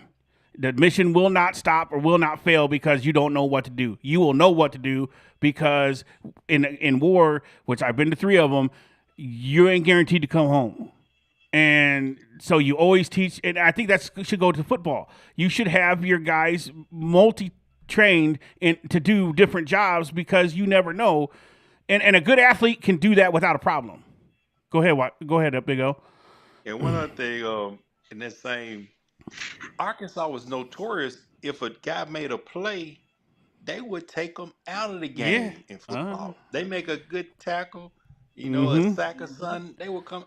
I'm like, why you throw a touchdown? Yeah, they'll take them out of the game. Yeah, after doing something good. I never understood that. I don't get it either, man. It just doesn't make any sense, and that's why I said it's gonna be nice next year to see. Yes, next year to see what a real coaching staff looks like again. Yes. Exactly. I think the days of getting penalties after you come out from a TV timeout is over. I think the clock mismanagement crap is over, for the most part. Now, I'm not saying that Silver Pills are going to be perfect, but I guarantee you the man is preaching right now details. Attention to details. I don't think you're going to hear "I don't know" from him at a press conference. Absolutely. I don't know. I didn't know what to do. Yeah. What do you want me to do? Why is the head coach asking his, the interviewers, come on, bro. So, and I'm not going to thank the team every time we lose. I'm not going to thank them. No, bro. not even a little bit. I want to thank Auburn for coming in here and kicking our ass. Yeah, really? I thought it was I thought it was just an old video that's heard this shit so much. Yeah, they could just put one press conference from him on repeat and just play it after every game because it's the same thing every time. Every time. It got to the point where I could almost give his press conferences. And that's terrible. So with the second part of the transfer portal question that I have, I said, do all the players we get from the portal have to be from a P4 school, or can they be from lower conferences? I mean, you can get some dogs from the lower conferences. I think answer that first. All right, go ahead. I'm all about the player. I don't care about the level. If he's a player like Washington, I believe he came from a lower level. Emego Blake, he did a good job this year. He was from a lower level. Yeah. So, Melo, welcome to the show. On the level stars and all that stuff. Because we Arkansas, we're never gonna have a 5-star everything. We're not gonna have no. Why not? Because you say why not? Yeah. Well, How many if the 5 chicken stars you man, seen at Arkansas on the football hey, team, Melo? Hold if on, the chicken Sarge. I man want to come know to the why not football though. team, we might can, Mello. If the chicken man come to the football team, we might can. If he drops some bags. I mean, but what's the difference from the bag dude gonna get from the chicken man bag? The dude get 18 million, 22 million. Why he can't go get no 5 star? Well, yeah, but he probably can now Foot, because we didn't have that before. yeah, No, I'm talking about now. football ain't getting it, Mello. Football ain't getting I I that would know. love to chicken get that man money. linebacker Boy, from. you I would Yeah, love to get preach that it to the linebacker choir. from Auburn on the team this year. Call him up. Yeah, I mean, I Get them personally, hit. Get I them. personally don't. I don't think that. I think if you can evaluate the player like Jeff says, I'm gonna agree with Jeff on this one. Is if you evaluate the talent properly, it doesn't matter where they're from because if you can bring a guy in that has a lot of potential and you see that and you evaluated that and you have the coaches that can get that out of him, I don't give a crap if he's from William and Mary. Bring him on up here to the SEC and let's go. If he's got the body, the build, and the talent and the effort and everything that goes with it, it doesn't matter to me. So there is, we are going to get SEC talented guys in here. SEC probably guys that are in the SEC right now. We're going to be able to get some. I mean, the word on the street is we getting 22 to 25 million in NIL for football. We gonna be able to put a pretty good. Look at Ohio State. Ohio State's 12-1, and they had $22 million budget this year. It's the coaches and the talent and everything else that they were able to get. Now, do you think Ohio State gets players that come in and they get them at a little bit of a discount because it is the Ohio State? Maybe, but I believe they still had to pay them. I mean, your brand only gets you so far these days and age with kids that looking for that almighty dollar. Well, So, they know that Ohio State brand go. They know that that's gonna get you in the league anyway. Just yeah. coming from Ohio State, that product. You know, that's how you halfway there. And if you can halfway perform and you go there, you almost got to go get a good look at Ohio State. Like you say, the blue blood program, yeah, they go look at you. You know what I'm saying? A little bit different because they know 9 times out of 10 you had a lot of proper coaching through your tenure there. Right. But we get looked at sideways in Arkansas. Yeah. See what I'm saying? Yeah, they look at us. They looking at us with the under eye, side eye. Without a doubt. Without a doubt. Bello, tell us what you think. Do all of our transfer portals need to be Power 4 and above, or can they come from anywhere? What do you think? Man, I think they could come from anywhere. I'm interested to see what kind of dude gonna get. Cause I ain't gonna lie, I feel like dude gonna go get the lower tier type of players. And I ain't with it, but I mean it is what it is. Hey man, I got a question though. Was Rose projected to be a first round pick? Who? Rose. Quincy Rose. They had it. He was first or early second. Late first, early second round is what it was projected. I hate to say this, bro, but dude's stupid for coming back, bro. Coming back, though. That's got to be the craziest thing ever, bro. He want to try to be the top 10 though. Man, yeah, bro, but I see what you're saying, though, Melo. Top 10. I see what you, Melo. I kind of agree with you because what if he get hurt? What if he get hurt or something? You know, he's taking a big gamble on himself. If he was able to be drafted that high, he's gambling on himself. Is what he's doing right now. Can I say something, Sarge? Yeah, go ahead. All right. This is what Quincy Rose gonna do. If anybody in his family already know this type of what he worth this year, guess what? He getting NIL money. They already got a big insurance policy on him if he get hurt. Yeah, they got a big. They got the Lords in London policy on him, and like I say, he got enough NIL money to pay that contract. So if he do get hurt next year, he's still gonna be straight. It might be worth 20. It might be worth first round money. You know what I'm saying? Yeah, you're right. You're right. They do that. Scout King, what if he don't play good? Well, like what if his sex go? What if his sex go down in half or something? That's the only reason I say it's crazy. Well, I think that Quincy Rhodes is probably going to thrive in this system. I would say, Not if they not Mm-hmm. if they sending double teams and bumping them and all that type of Yeah, stuff. but Like that's if he the only defensive lineman, bro.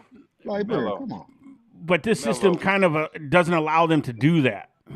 With that system we Right. ran this year, if he could do anything, my brother, he can't do no worse next year. Yeah. Believe me, I he feel can't do. you, bro. I'm just saying we done seen that before. People had their high draft start come back to school and drop Oh down. You yeah, know what I'm saying? yeah. It happens. There's a possibility for sure. It happens. How's it going, William I think Phillips? first round, second round, you gotta go. Yeah, That's just like yeah, basketball players. Yeah. You know what I'm saying? Go get that yeah, money. yeah. But I But I feel think you with Quincy the Rose insurance no policy. listen. But I think Quincy Rose know in his heart he ain't ready for the NFL yet. I think he know in his I heart think he ain't ready yet. I This think is he his did first need one season of more year playing. starting. But if you're a Yeah, this is higher first year round, start. So it you doesn't first or matter, bro. second. It don't matter if They'll, you ain't ready. If you know you ain't ready, you ain't ready. Ain't no use in going up there to get. If NFL gonna be there, bro, it's always gonna be there. They gonna spit you out. They gonna eat you and spit you out. So you might well go in there when you got the best chance. See what I'm saying? And go and put on your performance. You know what I'm saying? Get the money. And next year will yes, probably sir. be his best bet. Like you He say, know he probably need to get. He need to get more stronger. He need to learn more technique yeah, to cause go let's with get his natural born skill set. So when he come out, like I say, he gonna probably be talked about with even though he coming from Arkansas, they gonna probably say they ain't gonna be able to talk nothing down on him. Like, hey, he legit. See what I'm saying? Yeah. Especially with that schedule we got next year. If he shows out any at all next year, it's going to boost his draft stock tremendously. So I think, but I see both sides of that coin, though. That's a good question, Mel. I mean, that you rose there because that could very well. There's a danger for sure.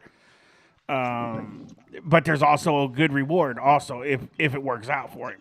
You know, I have seen guys do that. They do it in the NFL all the time with that rookie contract and stuff, or that contract year where they don't sign and they gonna go out and they gonna ball out and then make the next team pay for what they did because they raised their stock and their production. Sometimes that works out, but then sometimes, like you said, though, sometimes maybe I should have took the deal back before last season. It doesn't. Yeah. So it's one of those things If you that go it's a gamble. that if you go from NFL a is first round cutthroat. So pick, I was gonna say if you go from a first round pick to a fourth, fifth round pick, bro, think about how much ain't that much NIL he getting to lose that much Yeah, money. you You know, know what I'm saying? that's several $1 million you're leaving on the table there for sure. At so least 10. so so here's the question though: is how are they going to split up this NIL from going from 85 scholarship players to 105? Mm. I think Net money. I think it almost stays the same for the 85. I think the 105 become Yes. depth pieces.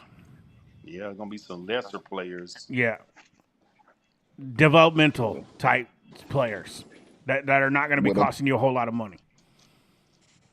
yeah, that portal gonna be crazy, man. Every year, I don't know what they doing. Yeah, They adding That's players, already kill there. players. yeah. It's already But I'm crazy. saying, think about adding 25 more scholarships. Bro, people Mm-hmm. gonna be in the portal, in the portal, in the portal. Yep. That Ben That's from crazy. Georgia, he went from Georgia to Miami. It's already Mm-hmm. crazy, buddy. Yeah.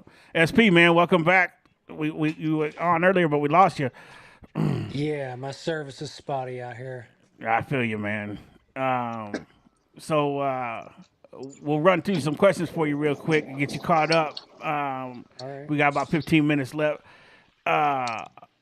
First one is, man, how excited are you to have football next year? I'm pretty excited. I think that, only place we can go is up. I think that the new coach has got a lot of energy. He's shown that he's willing to invest in the right players so far on the roster. And I'm sure more players are going to be hopping in and out of the portal as it goes along. But I really can't complain with him retaining Quincy Rhodes, who was a possible first-round draft pick.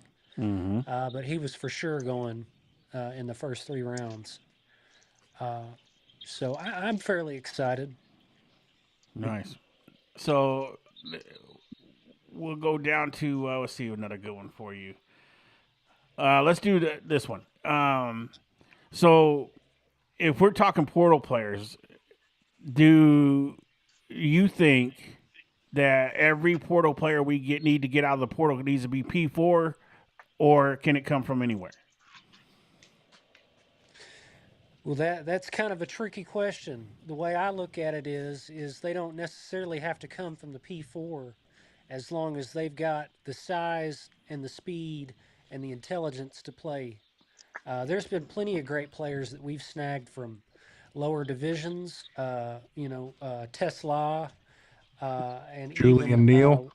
yep, from Fresno State. I mean, he signed with Stanford, but he never played for Stanford. I don't think. I think he was only there for about a month, and then he transferred to us. But there's some hidden gems out there. With what Kurt Signetti has done at Indiana, is just I think they're cheating. You know what I mean? Because I'm sitting here and I'm looking at Indiana's roster, and I'm like, these are a bunch of 3-stars, bro. And they're just bullying Ohio State all game. I'm like, man, we're going to see a 30 for 30 on this one day, Their quarterback's a 2-star. I know. It's, it kind of reminds me a little bit about Petrino had a little bit more talent, but his first stint here, he won 10 and 11 games, and we did not have the most talented roster in the league. But he was able to out-scheme certain players, and there was a better locker room culture. We were in just about every game this year. We just had awful culture, bad defensive coaching and awful culture. That's a fact. So Can I ask a question? Yeah. Can I ask a question real quick? So, Uh-huh. so next year, bro. So y'all saying we play Georgia, LSU, Missouri, South Carolina, Tennessee, Auburn, Texas A&M, and Vanderbilt. Yeah. And y'all think how many games y'all think we're gonna win? I personally think we could go first year. I'm saying 5, maybe 6, maybe get bowl eligible. Who you think we're gonna be, Sarge? Well, Auburn. He's beat Auburn's head coach already. He's beat. So we're going to beat South Carolina probably. I mean, at the end of the day, everybody's beatable, man. Look at the team we had this year. We almost beat Tennessee in Tennessee. We almost beat Ole Miss at home, and we had no business being on the same field as them teams, if you think about it. But we almost beat them. We almost beat the Memphis team. I mean, we are one ball away from being 9-3, 10-2 this year, and with the talent that supposedly we don't have. I guarantee you this. Let me ask you this, Mello. If you put this coaching staff we got right now on it at the beginning of this year, do you think we 2-10? 2-10. No, because they would have been Stalen Green. Yeah, I don't know that much about these dudes to just feel like they gonna do like all that. But I mean, I guess we probably win one of them 2 more games because, like y'all say, we lost a couple 1-possession games. Right. But I ain't gonna lie, this schedule look hard to me. It is not going to be easy by no means, and that's why I'm not going to judge his Utah. I'm not going to judge his success rate on the first season. I'm going to give him a season to get going. Mello, could you tell me the year Arkansas played an easy schedule in the SEC? Oh no. I feel you. No. Because on the other things, bro. Now listen, on the other thing they be saying 9 wins and 8 wins and all this, and I'm like, bro, we just didn't win no games. How we gonna go from no game to 8 wins? That's all I'm saying, bro. I don't see 8. I don't see 8 or 9 wins next year, but I could see maybe a bowl. Bowl eligible. Yeah. And I think if he does that, that's an incredible job. And I believe SP, you're right. William Phillips said this just a minute ago too. I believe our next season is going to be determined in the transfer portal this year. I think we're gonna what we bring in talent wise this year will tell us pretty much how we're looking next year. Now it doesn't guarantee nothing because we ain't played a down of football, but it will give you on paper what your team is going to look like. Now does that translate to the field? It could be better than what it is on paper. It could be worse. We've all seen that, just like this year. On paper, we had a hell of a team this year. Stat-wise, everything else, we were scoring more points than Jesus himself. But we couldn't stop nobody either. For a half. Yeah, right. So For a half. it's just one of those things where, you know, we just got to let it play out, and where the chips fall, you know, they fall.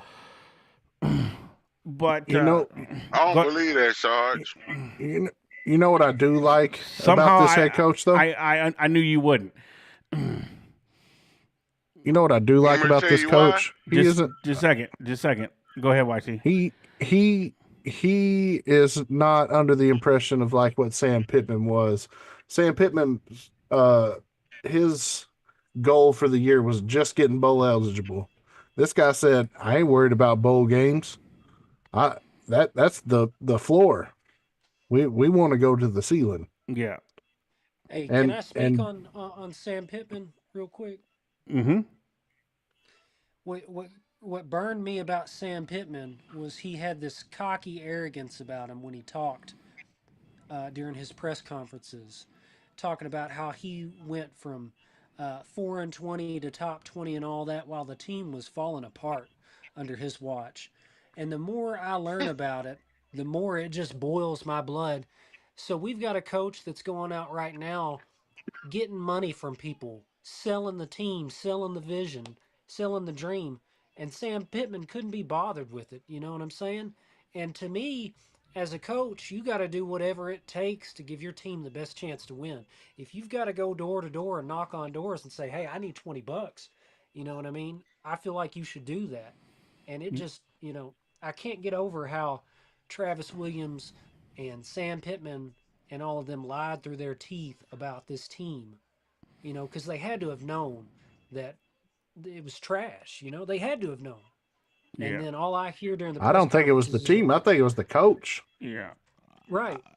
Something wasn't right, but they were, you know, it was all like, "Well, I like this team, and you know, y'all might not like this team, but I like this team. I know what this team is."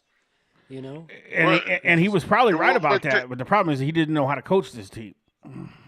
Right. That's all it was. See, cause let me tell y'all something. Like I said, y'all know, y'all like I say, y'all, you know, we've been caught up in the twilight zone ever since after 2021 season. The twilight zone started at 22 season. That team right there, that was a 9-game winning team. Right there.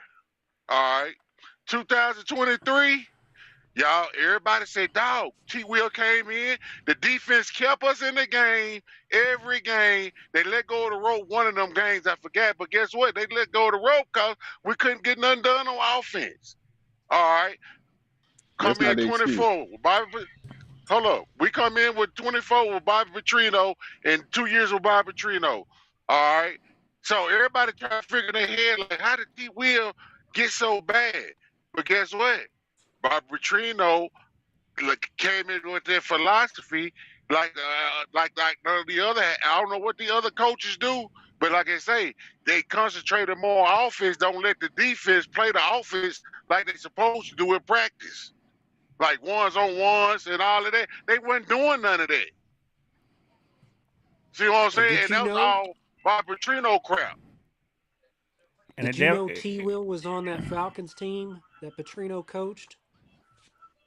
Yeah, he was. Yeah, so it was already oil burning anyway. But like I say, bro, I could care less about that was Bob Petrino, bro. I'm a grown man now. You know what I'm saying? And I was a grown man, young man back then. I can't let that stuff get me fired. You know what I'm saying? And I'm at my big paying job, but I care less about Bob Petrino. You know, I wouldn't let that get to me about something happened 20 years ago. That's crazy. It is. You're right. But some people can't don't know how to let things go. Different world. Yes, a different world today. So what do y'all think? Jeff asked this question earlier. He said, can y'all believe that there are 10 Power 4 teams that decline bowl bids Do y'all think that there will be more teams declining invites in the future? And do you think that they should be penalized for postseason play in the playoffs if they decline a bowl season this year? Go ahead, Big L. You start I us off. think Notre Dame should. Oh, okay. Hold on, Mello. You I'll go get ahead. to you. Go ahead, Mello. Or go ahead, Mello. You want to start it off? Yeah, I think Notre Dame should, because they're the only ones that was crying. Like everybody else, you know, they probably declined on something else. But Notre Dame the only ones that just made it look bad. Yeah. But they declined because they didn't make the playoffs. Hey, But join the guess what? conference. That's all I got to tell you, Notre Dame. Join the conference. Quit blaming the ACC Yeah. for your issues. Yeah, come join a conference and quit playing them cupcake schedules, and then you might get in with a little easier. Now, okay, we'll go around with this, and then I'll finish off with one last question before we shut the show down. Big O, you go ahead with that. And y'all know that the new thing is the players is getting drafted. They're not playing in the bowl games anyway. Right. There's a They're couple not in Ohio the State playoffs. players that already said that they ain't playing in the playoffs. Yeah. Yeah, these guys don't want to do it anyway, so I don't blame them for not playing. That'd be like Arkansas. You remember we played that bowl game and all our players didn't play. Right. And they weren't even going nowhere. Exactly. Exactly. We're going to Memphis. Right. Memphis, man. SP. Tesla played and he got drafted. We just What's up? mishandled Tesla. That was a grossly misuse of that young man. It was. SP, what do you think? No, they threw the ball to the other boy. Yeah. I think Armstrong. if the game Armstrong. is scheduled, you need to play it. That's how I feel. I feel like football is meant to be played. I feel like if they say, "Hey, we got a football game," I feel like the players and the coaches need to play that game because that's what it's all about. I mean, if we get to the point to where football games ain't important, I mean, what are we doing? You know what I mean? And I know certain issues, yeah, but me personally, I would be upset if Arkansas opted out of a bowl game because not everybody is not going to want to play. This is about the players and the fans and the university. It's about all of us. It's not about, one group above the others.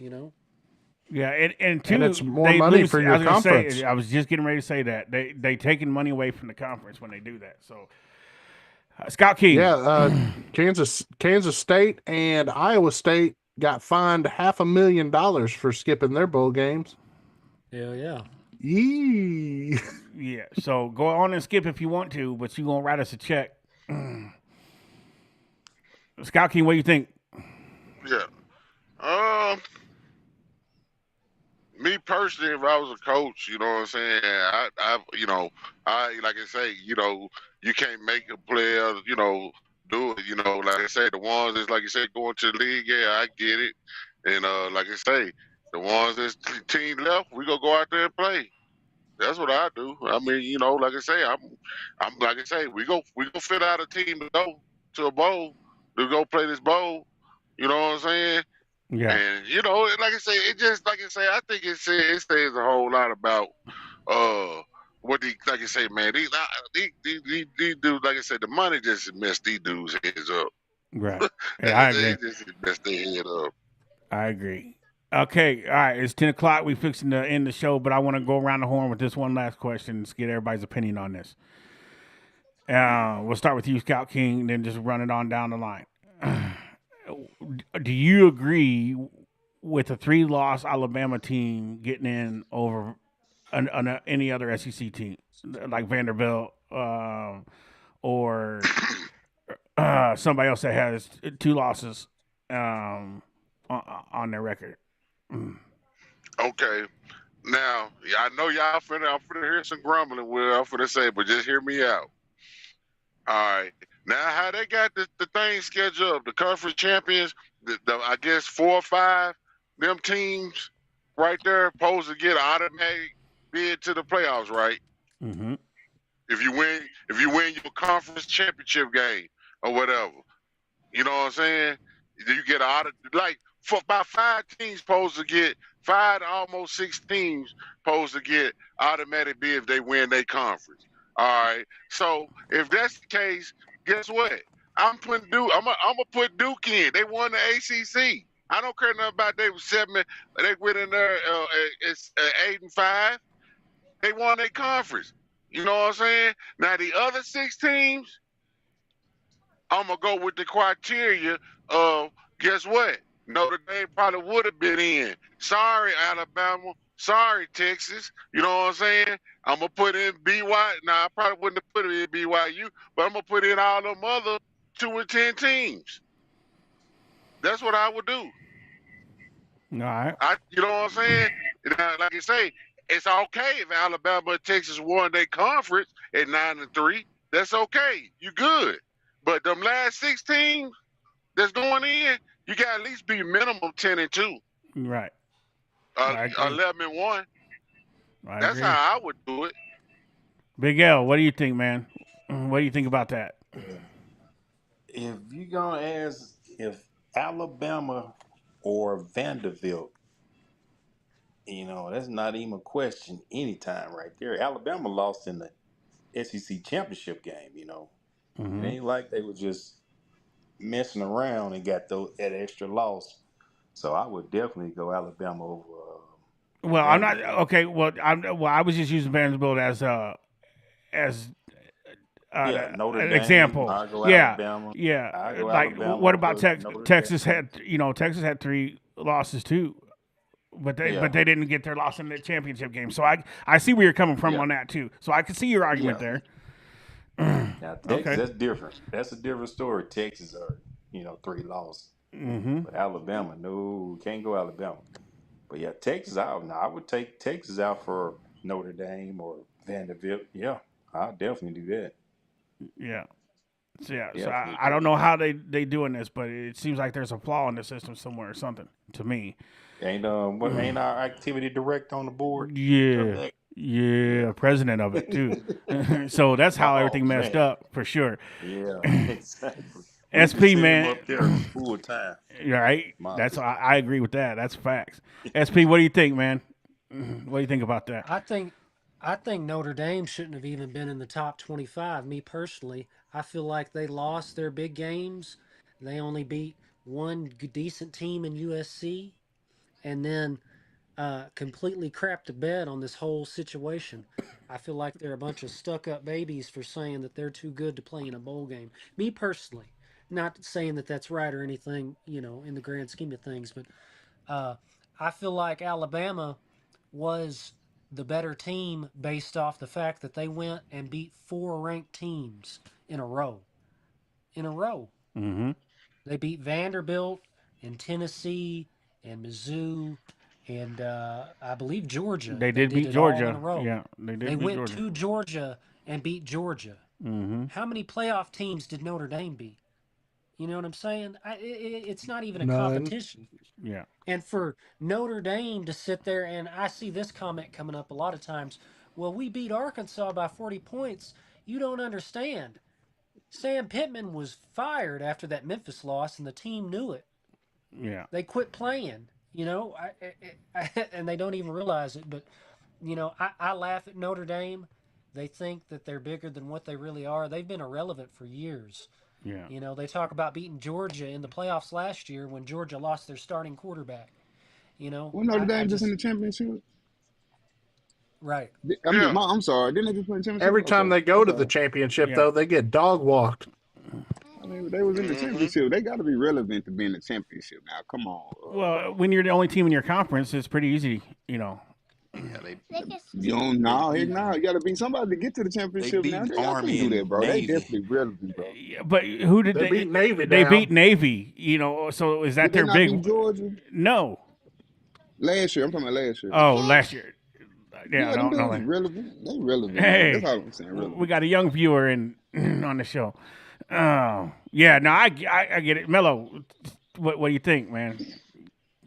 Man, I think Alabama was supposed to be in, bro. It's the Alabama You think ball, so? bro. Y'all know what's up. Heck yeah, bro. I think I'm with Scout King though. If Duke won the ACC, they should have been in, bro. I'm with you on that, Scout King.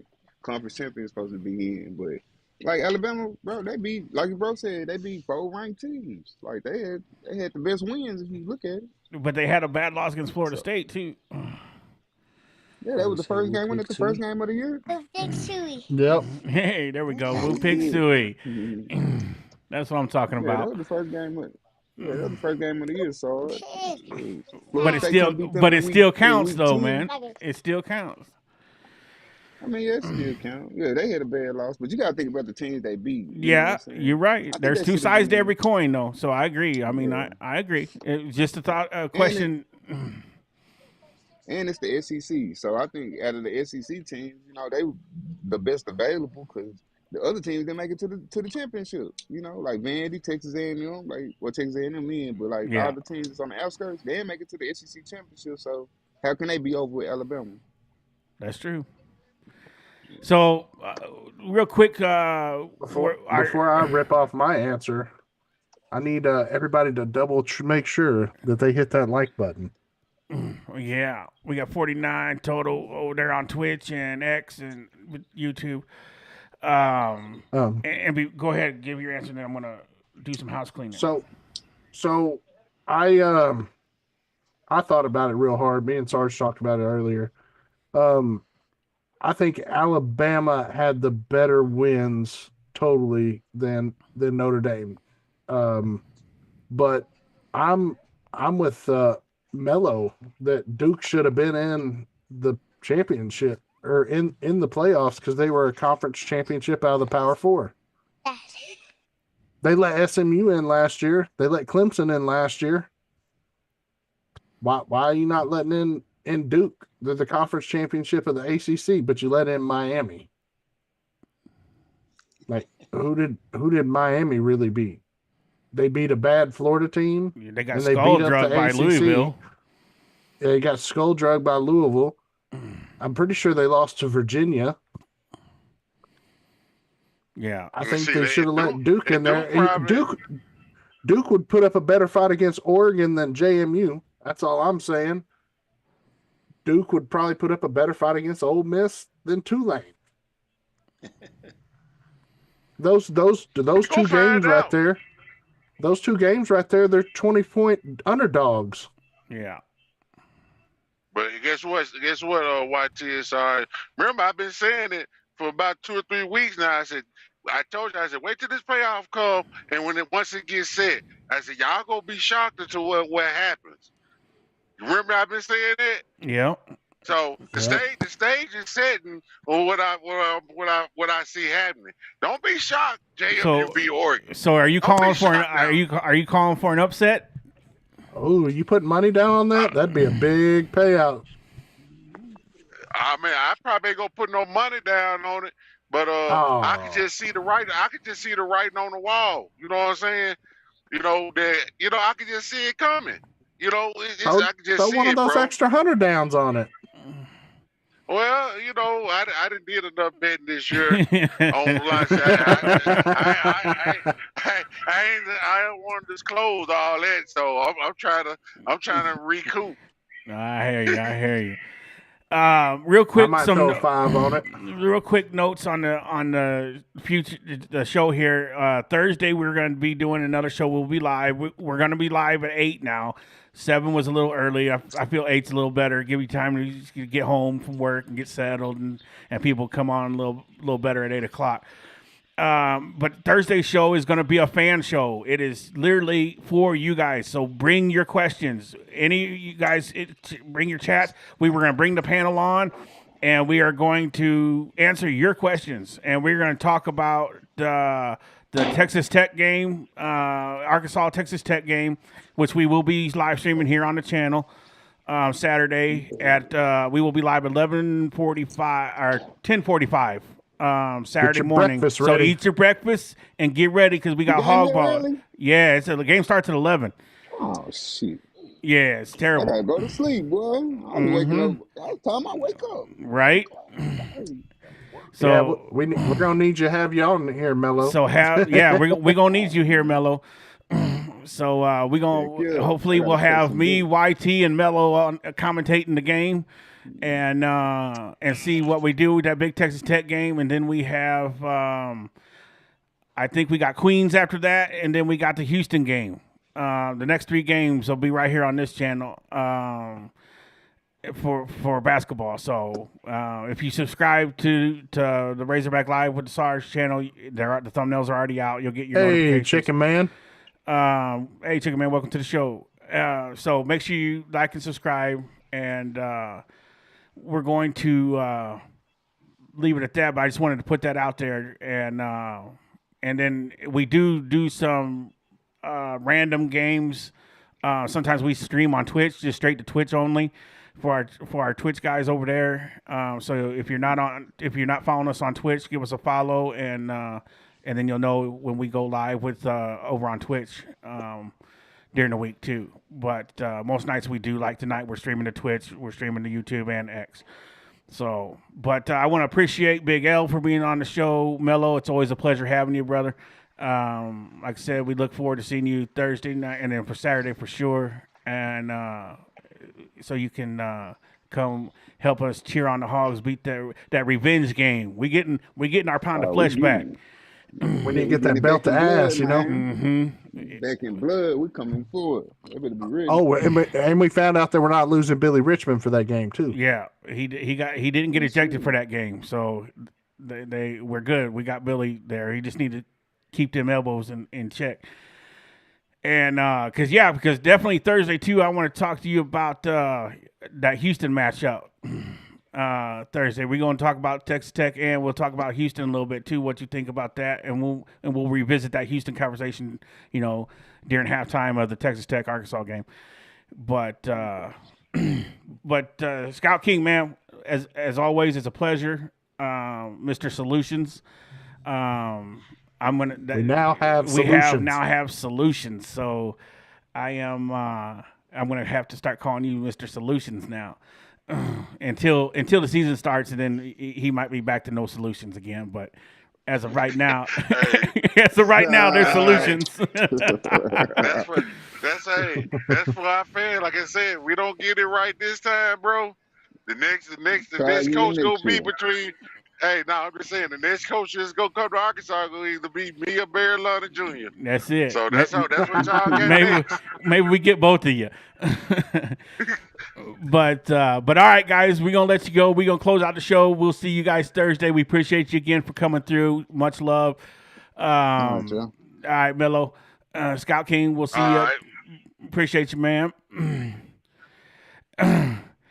All right, everybody in the chat. Big L, we appreciate you being on the show. Nisha, always lovely to see you. Appreciate you stopping by, Chicken Man. Yeah, if you ain't subscribed, go ahead and do that for us, please, and hit that like button. We appreciate you coming through.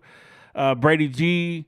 Who else we got? Jeff, Big Sarge in the building. Card Man. Yeah, I see Card Man all over the place, man. Card Man. Taiwan Porter. Yeah. William Phillips.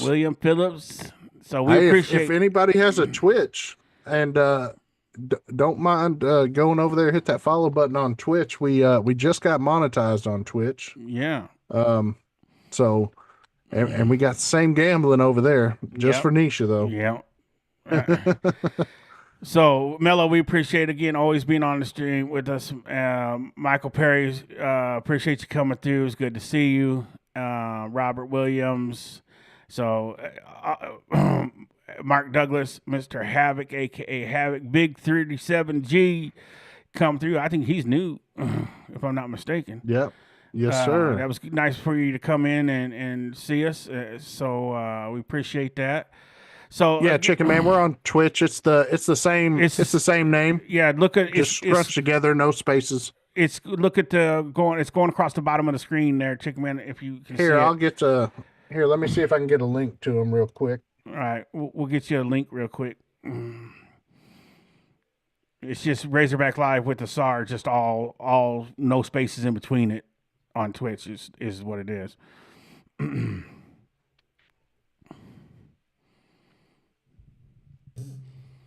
But yeah, we appreciate. There it is for you, Chicken Man. We appreciate that follow over there. We starting to build a Twitch army, little at a time. So just like here, we building a little army here. I'm not sure. Let's see, what do we got on? Subscribers. Well, we picked up a couple of subscribers tonight. 41 likes. Great job, everybody. So we appreciate that. again, we appreciate you guys. We love y'all, and we will see you Thursday, 8:00. Hey, we just got a subscription on Twitch. Did we? Awesome. Yes, sir. It's Chicken Man. All right, Hey, my appreciate man. that, Chicken Man. Rockstar, bro. We appreciate you, man. That's good looking out. And on that note, we're going to celebrate and say goodnight. Love y'all, and we will see you Thursday at 8.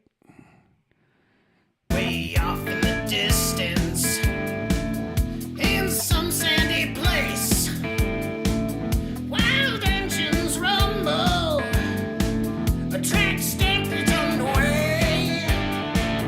They call him the Sarge, and his machine they call the pit. Finish your cigarette, my friend, 'cause it's your last day. Don't you struggle? Don't you fight? The Razorbacks are coming, baby, and they're making plays. Welcome to the big show.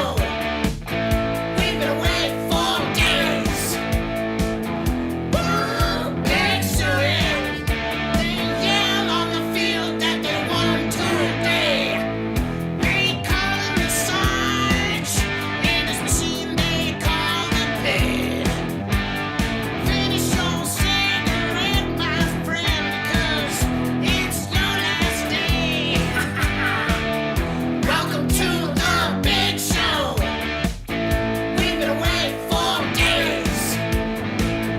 Woo, big show, yeah. They yell on the field that they won today.